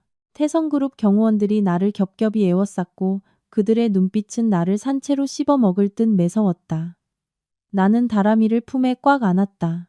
아이는 두려움에 까무러칠 듯 울어댔다. 갓난아이의 연약한 울음소리가 도끼 서린 욕설들 사이에 파묻혔다. 저 여자가 범인이야. 경찰 올 때까지 못 도망가게 잡아도. 유라 어머니가 핏빛 네일아트를 한 손톱으로 내 얼굴을 할퀴려 들며 소리쳤다. 2시간 후 지훈이 돌아왔다. 혼이 나간 몰골이었다. 하얀 셔츠에는 붉은 핏자국이 얼룩덜룩 묻어 있었다. 거실의 공기가 무겁게 가라앉았고 소름 끼치도록 차가워졌다. 최 여사가 달려가 아들의 옷깃을 쥐고 세차게 흔들었다. 어떻게 됐어? 내 손주는? 유라는 괜찮아? 지우는 곧바로 대답하지 못했다. 그는 구석에 웅크리고 앉은 나를 한번 쳐다보고는 피 묻은 자신의 두 손을 내려다보았다. 유산됐어요. 의사도 손을 못 썼대요. 아이고 맙소사. 내 손주. 강씨 가문씨가 떨어졌네. 최 여사는 처절한 비명을 지르며 그 자리에서 훈절했다. 유라 어머니가 내게 달려들어 뺨을 후려쳤다. 귀에서 이명이 울렸다. 내 손주 목숨 살려내, 이 살인마녀나. 나는 더 이상 울지 않았다. 지훈이 유라를 안고 나갈 때 이미 눈물은 말라버렸다.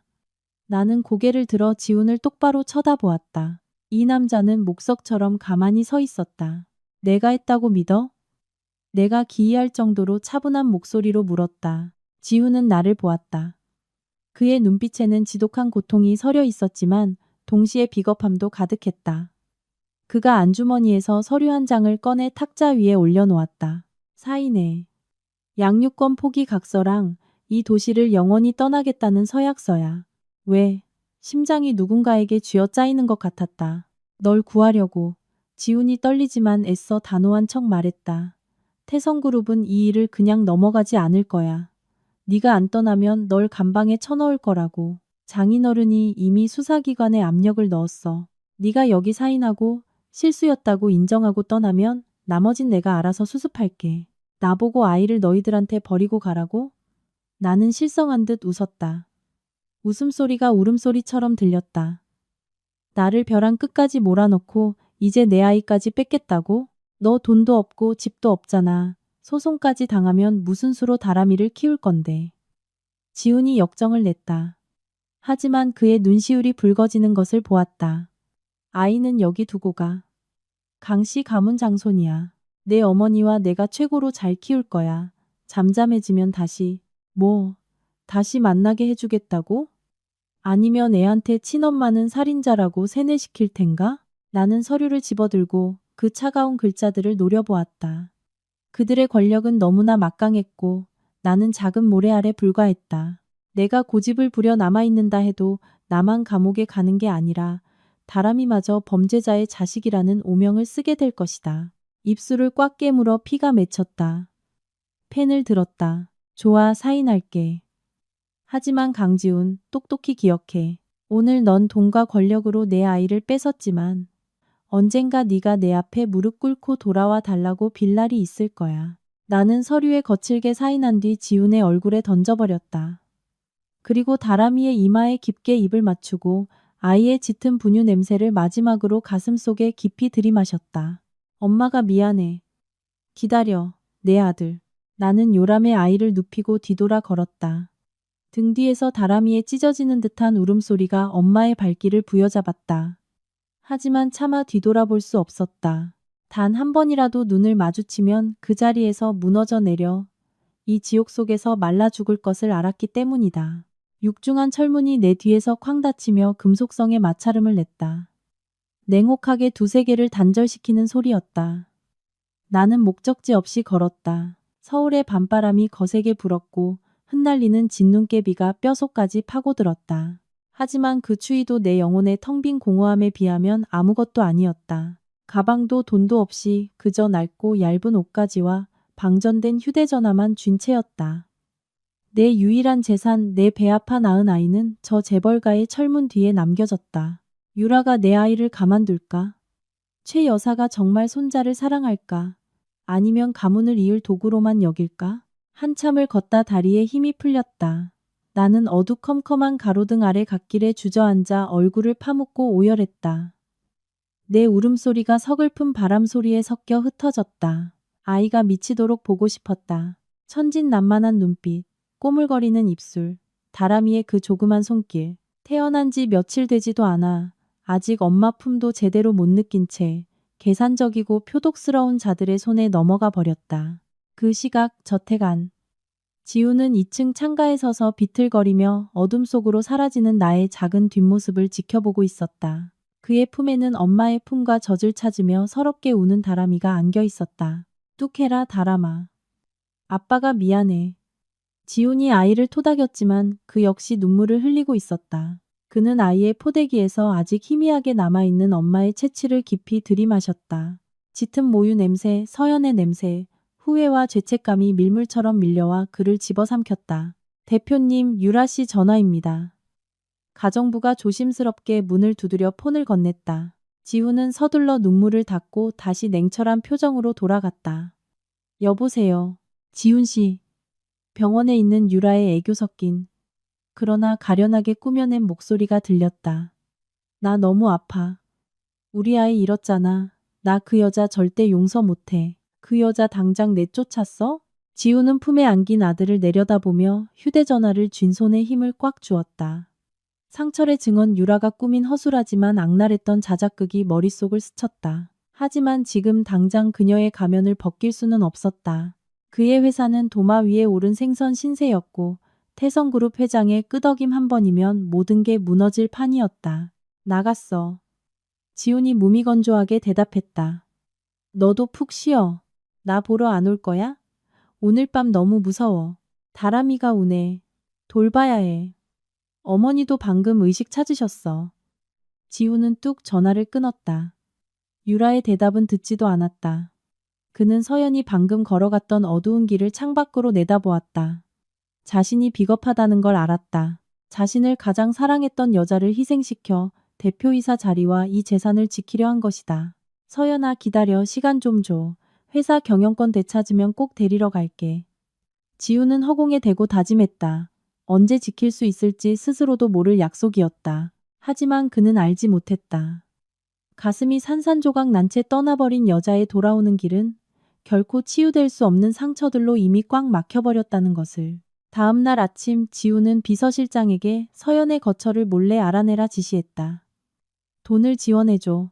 내 돈이라는 건 절대 모르게 하고. 그리고 아기 방에 CCTV 추가로 설치해.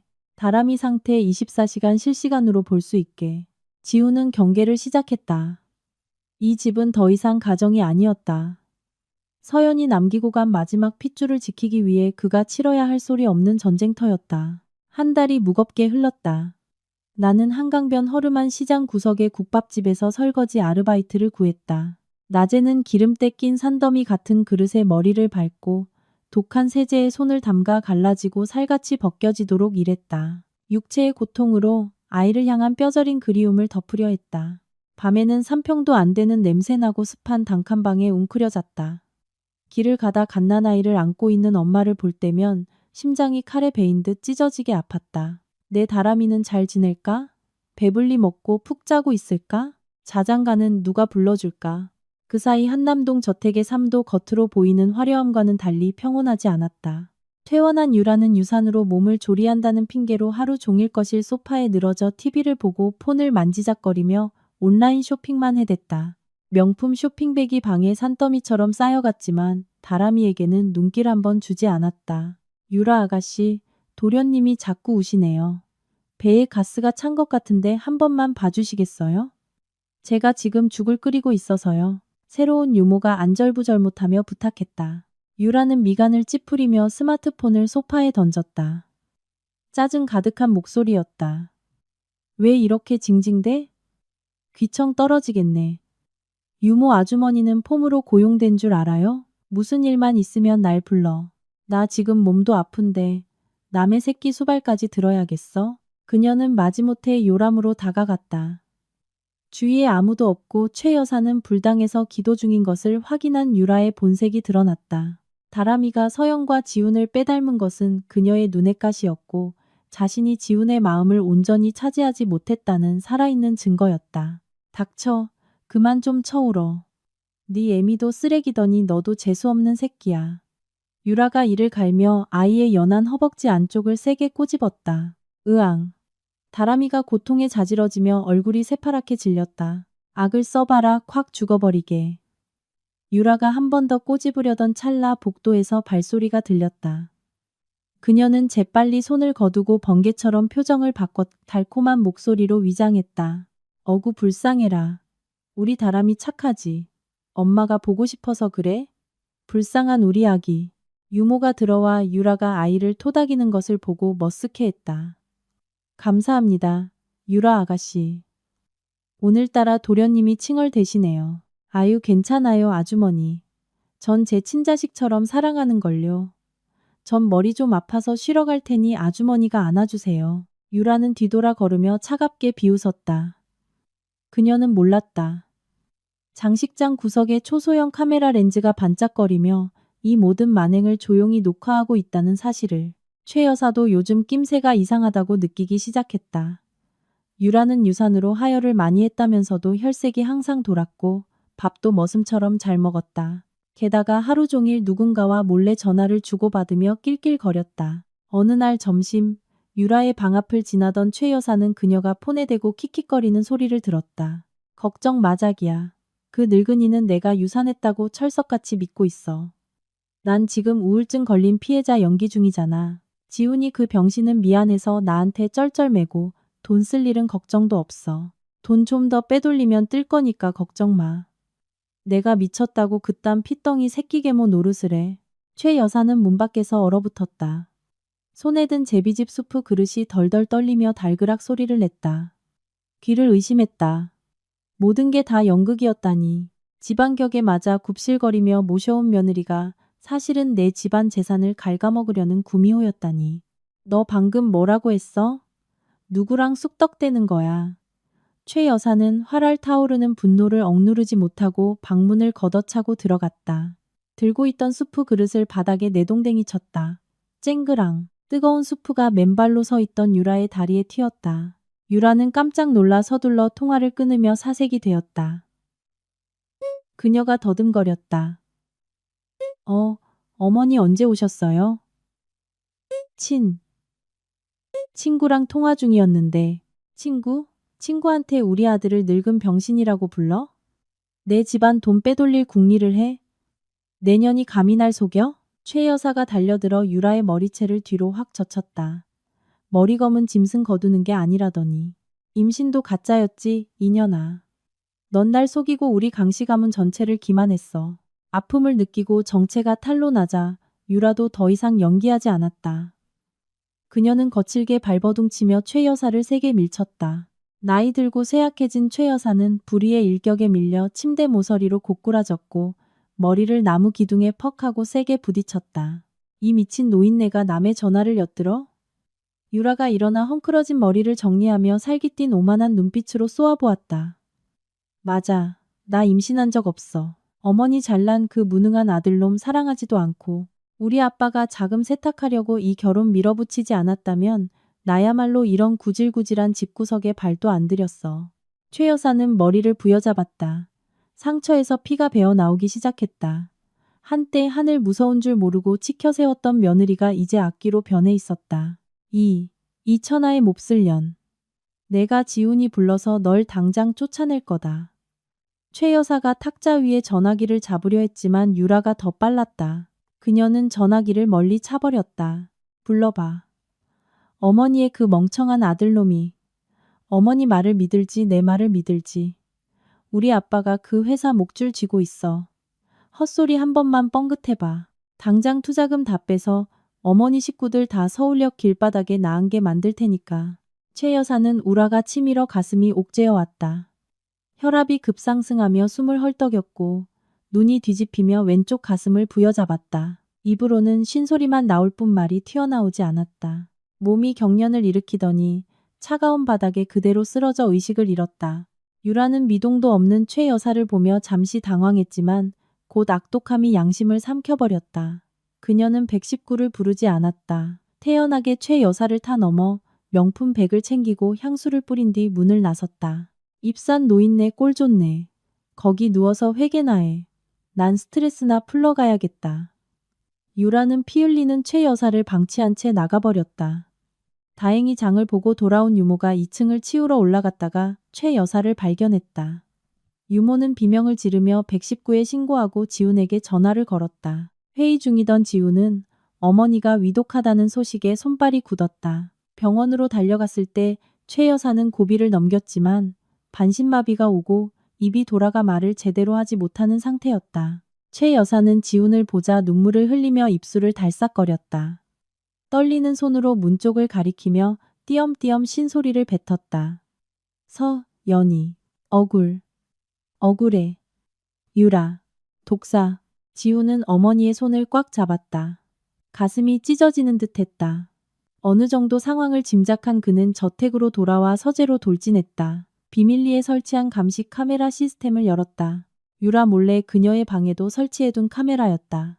화면에 영상이 재생될 때마다 지훈은 얼어붙었다.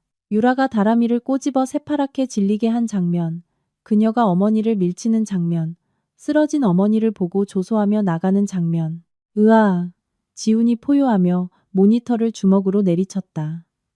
액정이 박살나고 손에서 피가 튀었다. 후회와 증오가 화산 용암처럼 폭발했다. 악마를 집안에 들이고 가장 선량한 아내를 내쫓았다니. 그는 세상에서 가장 쓰레기 같은 놈이었다. 그때 집에서 유모의 전화가 걸려왔다. 대표님, 빨리 오세요. 도련님이 구토를 멈추지 않아요. 온몸이 파랗게 질렸어요. 아무래도 중독된 것 같아요. 지훈은 퇴근길 트래픽이 꽉 막힌 서울 도심을 미친 사람처럼 달렸다.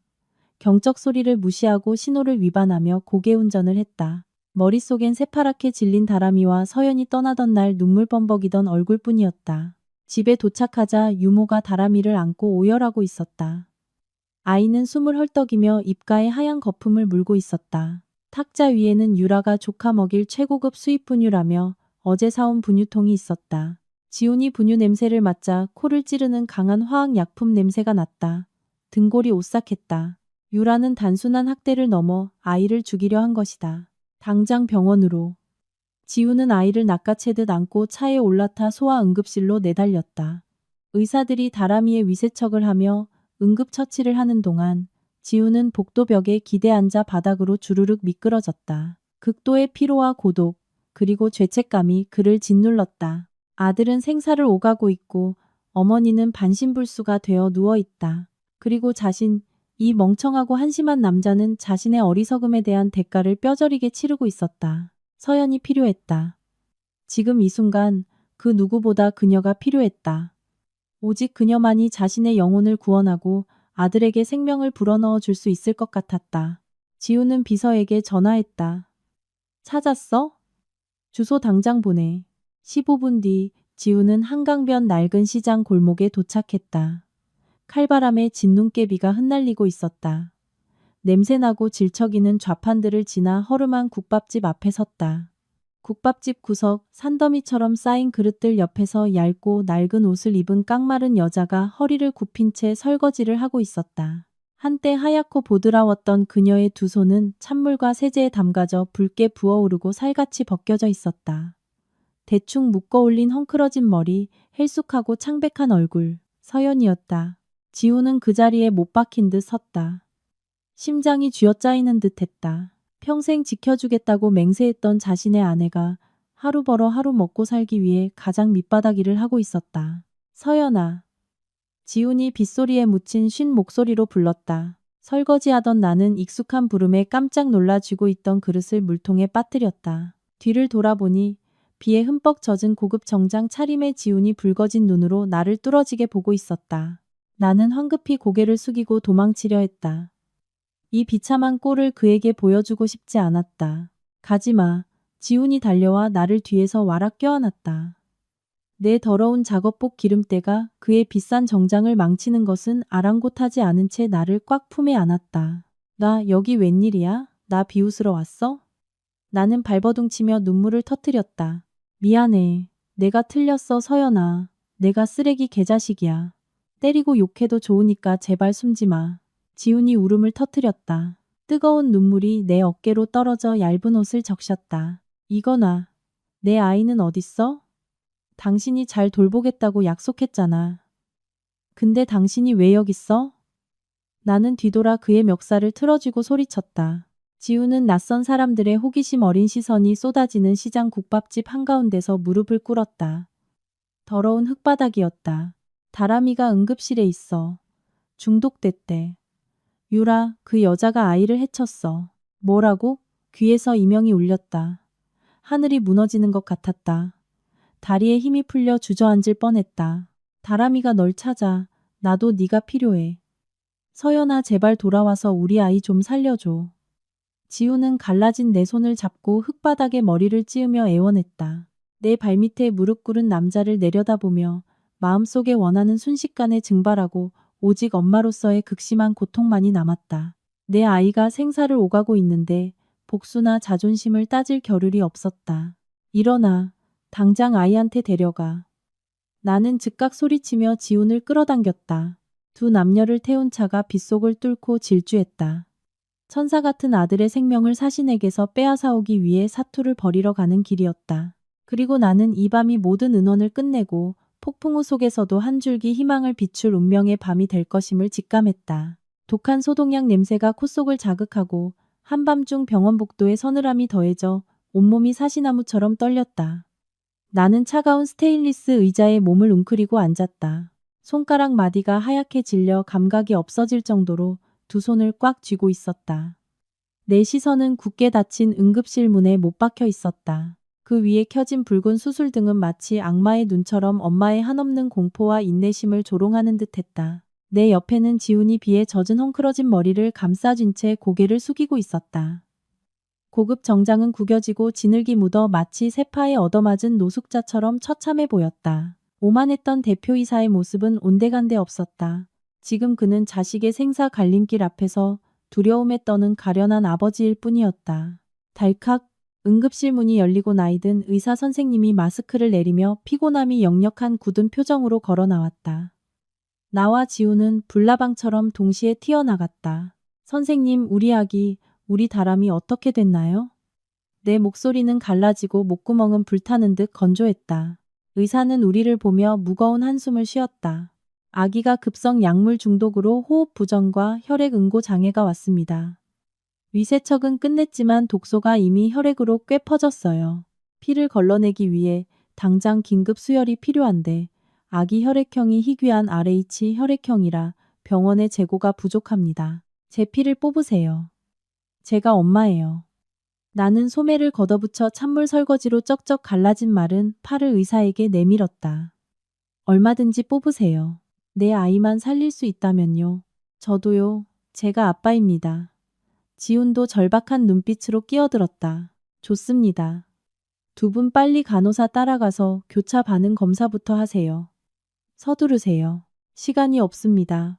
나는 침대에 누워 투명한 튜브를 타고 내 피가 옆방에 누워있는 작은 생명의 몸으로 흘러 들어가는 것을 보았다. 바늘이 살을 뚫는 통증이 느껴졌지만 가슴이 찢어지는 아픔에 비하면 아무것도 아니었다.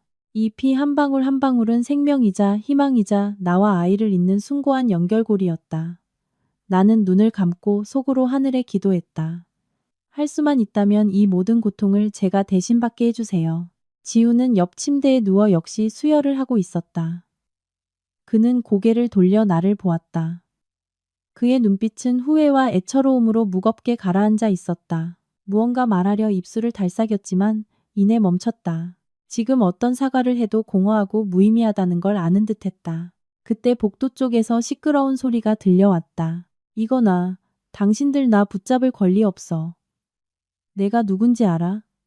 태성그룹 회장 딸이라고. 그 앙칼진 목소리에 나는 번쩍 정신이 들었다. 유라, 그녀가 여기에 온 것이다. 나는 수혈 바늘을 확 뽑아버리고 피가 솜과 붕대를 적시는 것도 아랑곳하지 않고 방을 뛰쳐나갔다. 지훈도 황급히 내 뒤를 따랐다. 응급실 문 앞 유라는 지훈이 미리 배치해둔 경호원 2명에게 붙잡혀 발버둥 치고 있었다. 그녀는 실크 슬립 차림에 에르메스 백을 든 채 상황이 심상치 않게 돌아가자 병원을 빠져나가려던 참이었다. 어딜 도망가려고? 내가 다가가며 얼음장 같은 목소리로 말했다. 원한에 불타는 눈으로 원수의 얼굴을 똑바로 응시했다. 옷차림은 엉망에 피를 뚝뚝 흘리는 내 모습을 본 유라는 잠깐 움찔했지만 이내 특유의 뻔뻔한 태도로 돌아왔다. 어디 가든 내 마음이지. 설거지나 하는 식모년이 무슨 상관이야. 비켜. 네가 내 아이를 이 지경으로 만들어 놓고 도망치겠다고? 나는 억눌렸던 울분을 담아 한 걸음 더 다가섰다. 그 분유통에 뭐 넣었어? 내 아이한테 무슨 짓을 한 거야? 무슨 헛소리야? 10만 원이 넘는 최고급 수입 분유 사준 죄밖에 없어. 내년 팔자가 더러워서 애새끼가 골골대는 걸 왜 내 탓을 해? 생사람 잡지 마. 유라가 목에 핏대를 세우며 따졌지만 불안하게 흔들리는 눈빛은 나를 똑바로 보지 못했다. 짝! 고막이 찢어질 듯한 따기 소리가 났다. 내가 때린 게 아니었다. 지훈이었다. 그가 달려들어 있는 힘껏 유라를 후려쳤고 유라는 차가운 바닥으로 내동댕이 쳐졌다. 주둥이 닥쳐. 어디서 끝까지 오리발이야. 지훈이 얼굴이 불그락푸르락해져 포효했다. 의사가 방금 남은 분유 검사했어. 그 안에 치사량에 가까운 강력한 수면 진정제가 들어있더군. 애가 칭얼댄다고 아예 영원히 재워버리려고 했냐? 갓난아기한테 그딴 약을 먹일 생각을 해?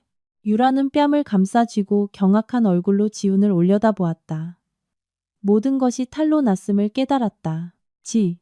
지훈 씨, 내 말 좀 들어봐. 그냥 애 좀 얌전히 재우려던 것뿐이야. 나도 용량이 그렇게 센 줄 몰랐어. 닥쳐. 내 그 악독함 때문에 내 아들이 죽을 뻔했어. 지훈이 달려들려 하자 내가 그를 막아섰다. 유라는 나와 지훈, 그리고 자신을 둘러싼 경호원들을 번갈아 보았다. 도망칠 곳이 없다는 걸 깨달았다. 광기가 솟구쳤다. 그녀는 돌연 바닥에서 튀어올라 간호사 데스크에 있던 두꺼운 유리 화병을 집어들고 나를 향해 돌진했다. 이 미친년. 내가 죽으면 너도 무사할 줄 알아. 모든 게 순식간에 벌어졌다. 나는 그 자리에 얼어붙어 피하지 못했다. 쨍그랑 유리 깨지는 파열음이 울렸다. 나는 아프지 않았다. 지훈이 내 앞을 가로막고 대신 화병을 맞은 것이다. 화병은 그의 어깨와 이마를 강타하며 산산조각 났다. 지훈의 이마에서 붉은 피가 흘러내려 하얀 셔츠를 적셨다. 그는 비틀거리면서도 남은 팔로 유라를 거칠게 밀쳐냈다. 유라는 바닥에 나동그라졌고 즉시 경호원들에게 제압당했다. 그녀는 벼랑 끝에 몰린 미친 짐승처럼 발악했다. 머리는 산발이 된 채 도끼 서린 저주를 퍼부었다. 놔, 이 개자식들아. 내가 누군지 알아? 다 죽여버릴 거야. 우리 아빠가 너희들 가만 안 둘 줄 알아. 바로 그때 제복을 입은 경찰 한 무리가 다가왔다. 앞장선 엄숙한 표정의 형사 옆에는 붕대를 칭칭 감고 목발을 짚은 남자 상철이 서 있었다. 유라 씨, 고의상해 및 아동살인 미수 혐의로 체포합니다. 또한 과거 불륜 조작 사건과 고의 뺑소니 사고 교사 혐의에 대한 명백한 증거도 확보했습니다. 형사가 미란다 원칙을 고지하자 차가운 은색 수갑이 유라의 손목에 철컥 채워졌다. 아나무인이었던 재벌가 딸의 악행이 끝나는 순간이었다. 안 돼, 난 안 가. 아빠 살려줘. 지훈 씨 나 좀 살려줘. 유라는 끌려가며 처절하게 울부짖었지만 돌아오는 것은 사람들의 경멸과 혐오 섞인 시선뿐이었다. 지훈은 응급실로 옮겨져 상처를 꿰맸다. 나는 밖에서 애간장을 태우며 기다렸다. 중환자실에 있는 아이 걱정에 나를 대신해 피를 흘린 전 남편 걱정까지 마음이 복잡했다. 운명의 장난은 우리를 이 지독한 은원과 복수의 소용돌이로 몰아넣었고 실수를 깨달았을 땐 이미 너무 먼 길을 돌아서 온 후였다. 잠시 후 비서실장이 들고 있던 지훈의 폰이 울렸다. 전화를 받은 비서의 안색이 변하더니 내게 달려왔다. 서연 씨 큰일 났습니다. 유라 아버지가 이끄는 태성그룹이 국제자금 세탁 혐의로 전면 압수수색에 들어갔대요. 유라 아버지도 해외 도피 직전에 공항에서 긴급 체포됐다고 합니다. 태성그룹은 이제 완전 끝났어요. 나는 그 소식을 듣고도 통쾌하지 않았다. 그저 막막하고 씁쓸할 뿐이었다. 인과는 늦게 올지언정 결코 피해가는 법이 없다. 가족의 권력을 믿고 남을 짓밟던 유라는 이제 자신의 가장 큰 배경이 무너지는 것을 지켜보며 차가운 감방에서 돈, 명예, 자유 등 모든 것을 잃은 고통을 씹어 삼켜야 할 것이다. 다음 날 아침 지훈이 깨어났다. 생명에 지장은 없었지만 출혈이 심했다. 내가 따뜻한 전복죽을 들고 병실로 들어서자 그의 눈이 반짝였다. 그가 일어나려다 통증에 얼굴을 찡그렸다. 가만히 누워있어. 내가 명령했다. 여전히 차가웠지만 예전만큼 가시 돋친 목소리는 아니었다. 우리 다람이는 괜찮아? 그가 깨어나자마자 처음 한 질문은 아이 걱정이었다. 고비는 넘겼대. 인공호흡기 떼고 푹 자고 있어. 나는 그렇게 말하며 숟가락으로 죽을 불어시킨 뒤 그의 입가로 가져갔다. 먹어. 지우는 숟가락과 나를 번갈아 보더니 눈물이 핑 돌았다. 한 입을 삼키고 목이 맨 소리로 말했다. 죽 맛있다. 옛날에 네가 끓여주던 거랑 똑같아. 서연아, 내가 틀렸어. 돈에 눈이 멀어 얄팍한 남자 자존심 세우느라 내 행복을 스스로 걷어찼어. 정말 미안해. 나는 죽 그릇을 내려놓고 고개를 돌려 차오르는 눈물을 숨겼다. 옛날 얘기는 그만하고 기운 차리게 어서 먹기나 해. 아니, 이 말은 해야겠어. 지훈이 내 손을 잡았다. 험한 일로 거칠어지고 갈라진 내 손이 그의 떨리는 크고 따뜻한 손 안에 감싸였다. 내가 용서받을 자격 없다는 거 알아. 하지만 내가 속죄할 기회를 한 번만 줘. 남편으로서가 아니라 다람이 아빠로서. 제발 우리 모자 다시는 내 곁을 떠나지 말아줄래? 나는 내 앞에 남자를 바라보았다. 그가 나를 지키려다 다친 어깨에 하얀 붕대가 보였다. 꽁꽁 얼어붙었던 심장에 쩍하고 작은 틈이 갈라지는 기분이었다. 내가 이 남자를 다시 믿어도 될까? 아니면 또 다른 비극의 시작일까? 앞으로 당신 하는 거 봐서. 나는 손을 빼고 일어났다. 애 잘 자는지 보고 올게. 나는 병실을 나섰고 등 뒤에서 희망으로 가득 찬 지훈의 시선이 따라붙는 것을 느꼈다. 하지만 소아 중환자실 앞에 다다랐을 때 나는 멈칫했다. 옛날 그토록 모질었던 시어머니 최 여사가 휠체어에 앉아 간호사의 도움을 받아 유리창 앞에 와 있었다. 그녀는 새근새근 자고 있는 손자를 창 너머로 바라보며 마비로 일그러진 얼굴 위로 하염없이 눈물을 흘리고 있었다. 나를 본 그녀는 필사적으로 우물우물 소리를 내며 떨리는 손으로 나를 가까이 불렀다. 휠체어에 앉은 최 여사의 모습은 쪼그라들고 초췌해서 예전 한마디로 집안을 호령하고 비바람 치는 밤. 나를 쫓아냈던 그 철의 여인이라고는 알아볼 수 없을 정도였다. 내가 다가가자 최 여사는 당황하며 어떻게든 상체를 세우려 애썼고 비뚤어진 입으로 알아듣기 힘든 신음을 냈다. 쭈글쭈글한 뺨을 타고 흐른 눈물이 환자복깃을 흠뻑 적셨다. 그녀는 움직일 수 있는 왼쪽 손을 뻗어 마치 버려질까 두려운 아이처럼 내 옷자락을 덜덜 떨며 움켜쥐었다. 연. 온 힘을 다해 내 이름을 불렀다. 나는 가만히 서서 그녀를 내려다보았다. 오랫동안 가슴에 품었던 증오와 원망이 문득 가라앉고 그 자리에 서글픔이 밀려왔다. 이 여자는 한때 나를 눈엣 가시로 여기고 시골뜨기에 쓸모없는 돌밭이라며 모욕했었다. 하지만 지금 내 눈앞에 있는 건 뒤늦은 후회 속에서 뼈저리게 고통받는 쓸쓸한 노인일 뿐이었다. 원하시는 게 뭡니까? 내 목소리엔 여전히 거리가 있었지만 날이 서 있지는 않았다. 최 여사는 유리창 너머 다람이를 손가락으로 가리키더니 다시 자기 가슴을 툭툭 치며 가리켰다. 그녀는 가슴이 아프다고 진심으로 뉘우친다고 말하고 싶었던 것이다. 그녀는 주머니를 더듬거리더니 정성스레 싼 낡은 손수건을 꺼냈다. 떨리는 손으로 천을 풀자 그 안에는 갓난아기용 반짝이는 은발찌가 들어있었다. 애군을 막아준다는 그 작은 발찌를 그녀가 내 손에 쥐어주며 애원하는 눈빛을 보냈다. 우리 손주. 내 손에 놓인 차가운 은발찌를 보며 복잡한 감정이 밀려왔다. 이것은 강씨 가문의 대대로 내려오는 가보였다. 그녀는 목에 칼이 들어와도 격에 맞는 며느리가 낳은 장손에게만 물려주겠다고 맹세했었다. 그런 그녀가 자신이 버렸던 아이, 내 아들에게 그것을 건네고 있었다. 다람이를 손자로 인정하시는 건가요? 내가 매인 목소리로 물었다. 최 여사는 고개를 연신 끄덕이며 더욱 격렬하게 눈물을 쏟았다. 그녀는 내 손을 끌어당겨 자신의 뺨에 대더니 스스로 자기 뺨을 찰싹 때렸다. 스스로 내리는 벌이었다. 그러지 마세요. 나는 그녀의 손을 잡았다. 지금 편찮으시잖아요. 기운 빼지 마세요. 내 작은 배려에 최 여사는 목 놓아 통곡했다. 탁하고 구슬픈 늙은이의 울음소리가 병원 복도에 울려 퍼졌다. 그녀는 내가 가장 끔찍하게 대했던 며느리에게서 용서를 구하듯 내 손에 얼굴을 묻었다. 일주일 후 다람이는 퇴원했고 지우는 우리 모자와 어머니를 한남동 저택으로 데려왔다. 하지만 이번엔 집안 분위기가 완전히 달랐다. 차가움도 계산적인 태도나 날선 경계심도 없었다. 가장 넓고 채광이 좋은 방이 내 방이 되었다. 최 여사는 걷기 힘든 몸임에도 불구하고 기어이 내 산후조리용 식사를 직접 요리하겠다고 고집을 부렸다. 휠체어에 앉아 주방 도우미에게 간을 하나하나 지시했다. 너무 짜지도 싱겁지도 않게. 폭풍우가 지나간 후의 첫 식사. 상위에는 소고기 미역국, 노릇한 전, 그리고 특히 간장게장이 올라왔다. 내가 임신했을 때 미치도록 먹고 싶었지만 식비가 아깝다며 그녀가 못 먹게 했던 바로 그 반찬이었다. 어미야, 내가 만든 거다. 어서 먹어라. 최 여사가 고봉밥을 내 쪽으로 밀어주며 기대하는 눈빛을 보냈다.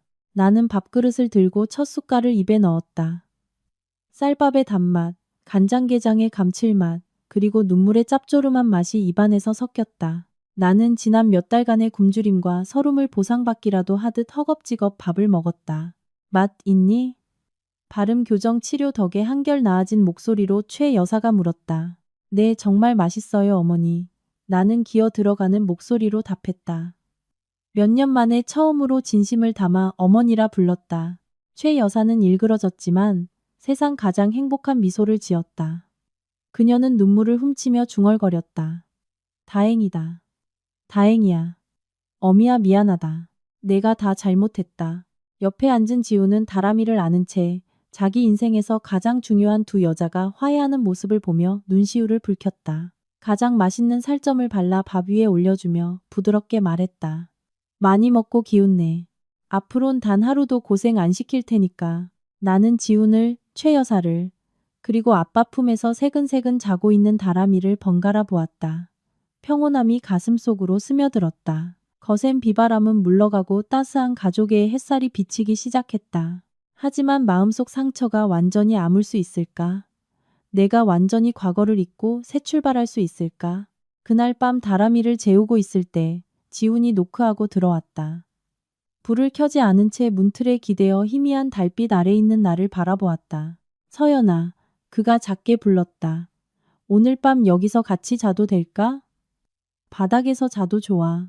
나는 토닥이던 손을 멈췄다. 그의 제안에 심장이 한 박자 늦게 뛰었다. 그가 관계를 회복하고 온전한 가족으로 돌아가길 원한다는 걸 알았다. 하지만 나는 돌아보며 그의 눈을 똑바로 응시했다.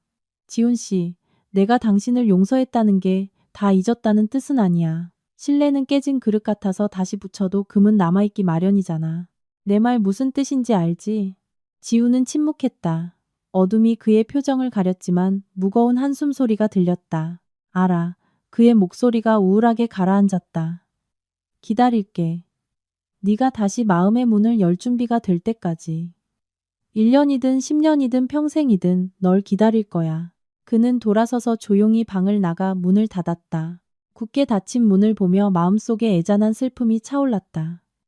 시간만이 모든 상처를 치유할 수 있는 약일까? 1년이 흘렀다.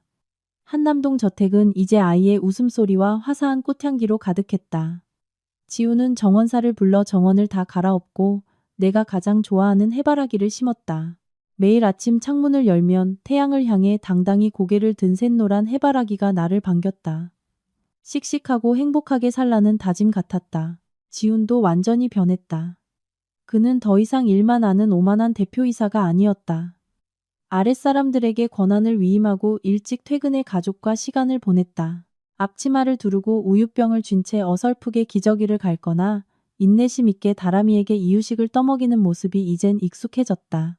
그는 아이 목욕부터 재우는 일, 궂은 날씨에 어머니 다리를 주무르고 내 어깨를 안마하는 일까지 몸을 사리지 않았다. 최 여사도 많이 회복되었다. 여전히 휠체어를 탔지만 말은 훨씬 또렷해졌다. 그녀는 인간 CCTV가 되어 다람이 곁을 한시도 떠나지 않았다. 내가 그림을 그릴 때면 손자를 끔찍이 아껴서 가끔은 너무 버릇없어지지 않게 엄하게 훈육해달라고 부탁해야 할 정도였다. 오늘은 다람이의 돌. 첫 번째 생일이었다. 지우는 저택정원에서 소박하지만 따뜻한 돌잔치를 비밀리에 준비했다. 비즈니스 파트너나 화려한 인맥은 배제하고 오직 가족과 내가 도망칠 때 도와준 단짝 지은이 그리고 친한 이웃들만 초대했다. 행사장은 푸른색 톤으로 깔끔하고 세련되게 꾸며졌다. 풍선과 리본이 시원한 가을바람에 나부꼈다. 작은 단상 위엔 다람이를 닮은 커다란 다람쥐 모양 케이크가 주인공을 기다리고 있었다. 지훈이 다람이를 안고 하객들 앞에 섰다. 꼬마 턱시도에 나비 넥타이를 한 다람이는 아빠를 쏙 빼닮아 듬직하고 잘생겼다. 사람들은 환호하며 박수를 쳤다. 참석해주신 가족, 친지 여러분 감사합니다. 지훈이 감격에 찬 목소리로 입을 열었다. 오늘은 제 아들의 생일이기도 하지만 저에게는 새로운 출발을 기념하고 싶은 날입니다. 그는 사랑이 가득한 눈으로 나를 보았다. 아이를 최 여사에게 안겨주고 천천히 내게 걸어왔다. 사람들의 놀란 시선 속에서 지훈은 한쪽 무릎을 꿇고 안주머니에서 붉은 벨벳 상자를 꺼냈다. 나는 심장이 쿵쾅거려 숨을 쉴 수 없었다. 주위에서 환호성과 휘파람이 터져 나왔다. 서연아. 지훈의 목소리는 떨렸지만 단호했다. 지난 1년 내가 변했다는 걸 증명하기 위해 하루하루 노력했어. 내가 내게 준 상처가 너무 깊어 하루아침에 지워지지 않는다는 거 알아. 하지만 제발 내게 보상할 기회를 줘. 남은 평생 널 돌보며 속죄할 수 있게. 나와 다시 한번 결혼해 줄래? 그가 상자를 열었다. 그 안에는 값비싼 다이아몬드 반지가 아닌 정원에서 꺾은 잎으로 정교하게 따은 소박한 풀반지 2개가 들어있었다. 옛날 가난한 대학생 시절 그가 내게 엮어주며 꿈같은 결혼을 약속했던 바로 그 장난감 반지와 똑같았다. 눈물이 왈칵 쏟아지며 화장이 번졌다. 달콤하면서도 쓰라렸던 기억이 한꺼번에 밀려왔다. 지금 내 앞에 무릎 꿇은 남자는 권력자 강지훈 대표가 아니라 내가 열렬히 사랑했던 그 시절의 순수하고 진실한 청년이었다. 받아줘, 받아줘. 사람들이 연호했다. 옆에 섰던 지은이가 내 팔꿈치를 찌르며 속삭였다. 야, 이 남자 진짜 변했어. 용서하고 행복해져라 좀. 나는 지훈을 기대에 찬 붉어진 그의 눈을 보았다. 할머니 품에서 까르르 웃는 다람이와 고개를 끄덕이며 격려하는 최 여사를 보았다. 나는 깊게 숨을 들이쉬고 덜덜 떨리는 손을 그에게 내밀었다. 일어나. 내가 목맨 소리로 말했다.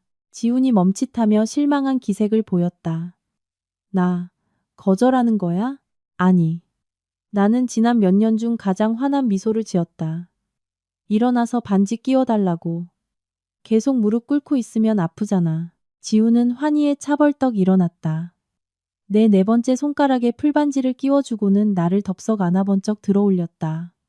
사람들의 함성 속에서 그는 나를 안고 빙글빙글 돌았다. 고마워. 기회를 줘서 너무 고마워.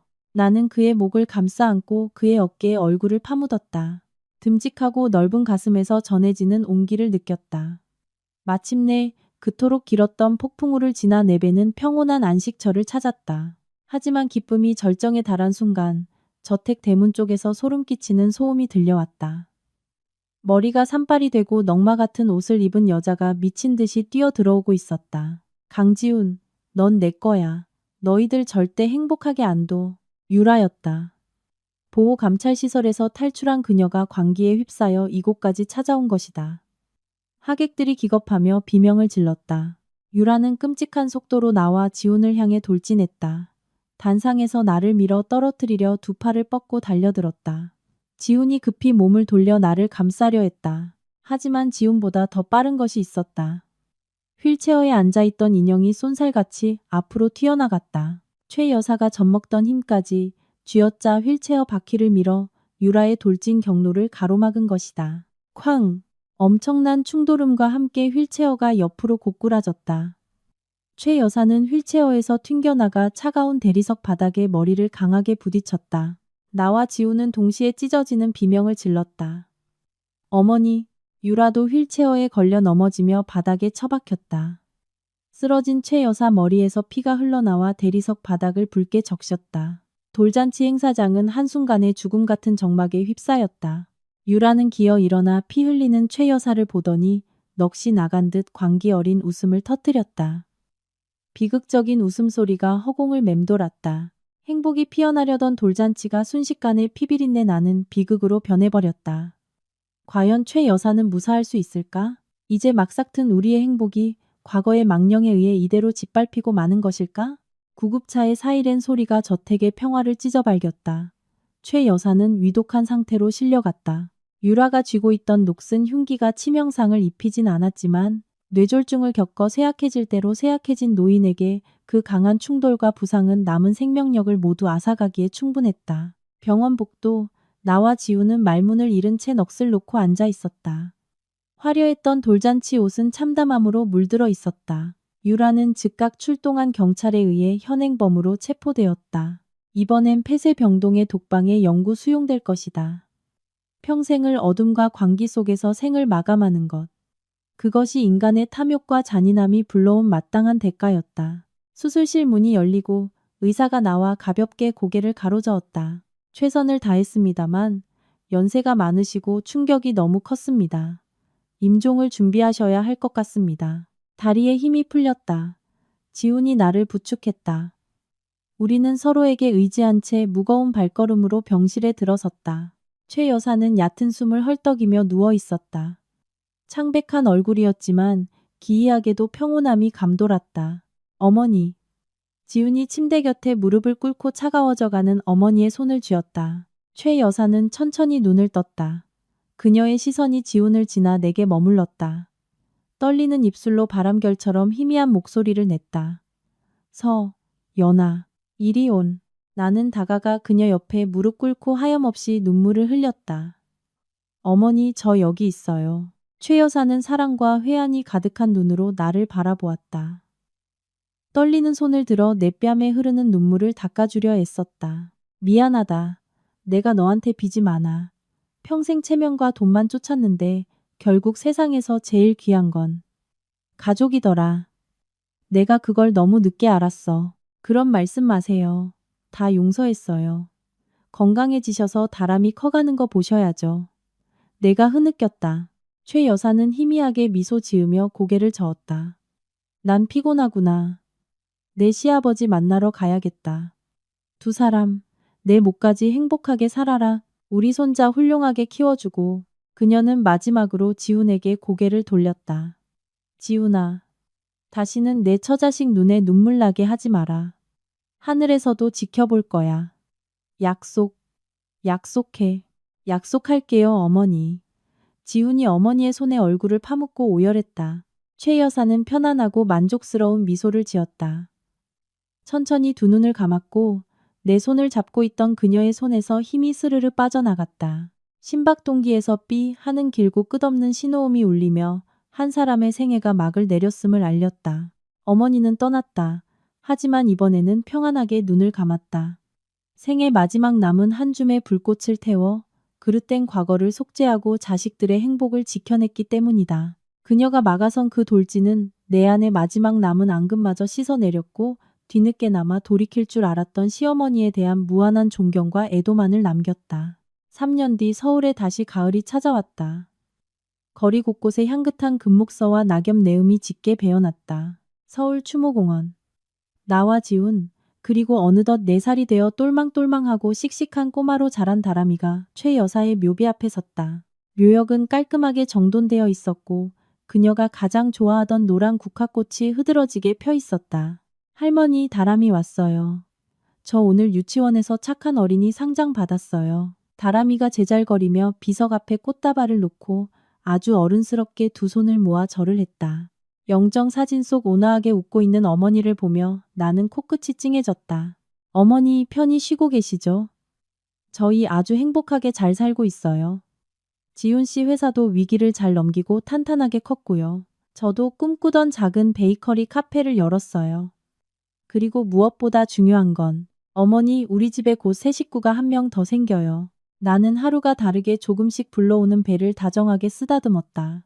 지훈이 내 허리를 감싸 안고 머리에 가볍게 입을 맞췄다. 고마워. 날 넓은 마음으로 품어주고 내 곁에 남아줘서. 나야말로 고마워. 좋은 남편, 훌륭한 아빠로 변해줘서. 나는 미소 지으며 그의 어깨에 머리를 기댔다. 가을바람이 살랑이며 노란 낙엽이 눈꽃처럼 흩날렸다. 파랗고 높은 하늘을 올려다보자 마음이 홀가분했다. 폭풍우는 저 멀리 물러가고 평온함과 따스한 사랑만이 남았다. 이 세상엔 인과응보가 존재한다. 뿌린 대로 거두는 법, 권력을 믿고 남을 짓밟았던 유라는 지금 폐쇄병동에서 메말라가며 자신의 죄악이 만든 환영에 시달리고 있다. 반면 과거를 참회하고 가족의 정을 소중히 여기게 된 사람들은 결국 행복의 폭우에 닻을 내리게 된다. 이것이 인과의 법칙이며 우리 가족이 그토록 많은 눈물과 희생을 치르고서야 뼛속 깊이 깨달은 교훈이었다. 나는 지훈의 손을 잡고 다람이를 이끌며 추모공원을 나섰다. 늦은 오후의 붉은 노을이 우리가 걸어갈 앞길을 황금빛으로 물들이고 있었다.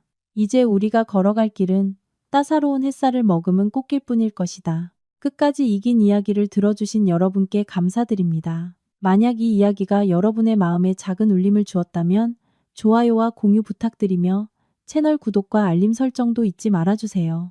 우리는 언제나 여러분과 함께 삶의 교훈을 나누고 몸과 마음이 모두 충만한 삶을 준비할 수 있는 따뜻한 공간을 만들어 가겠습니다. 여러분과 여러분의 가정에 늘 평안과 행복이 깃들기를 바랍니다. 다음 영상에서 또 뵙겠습니다.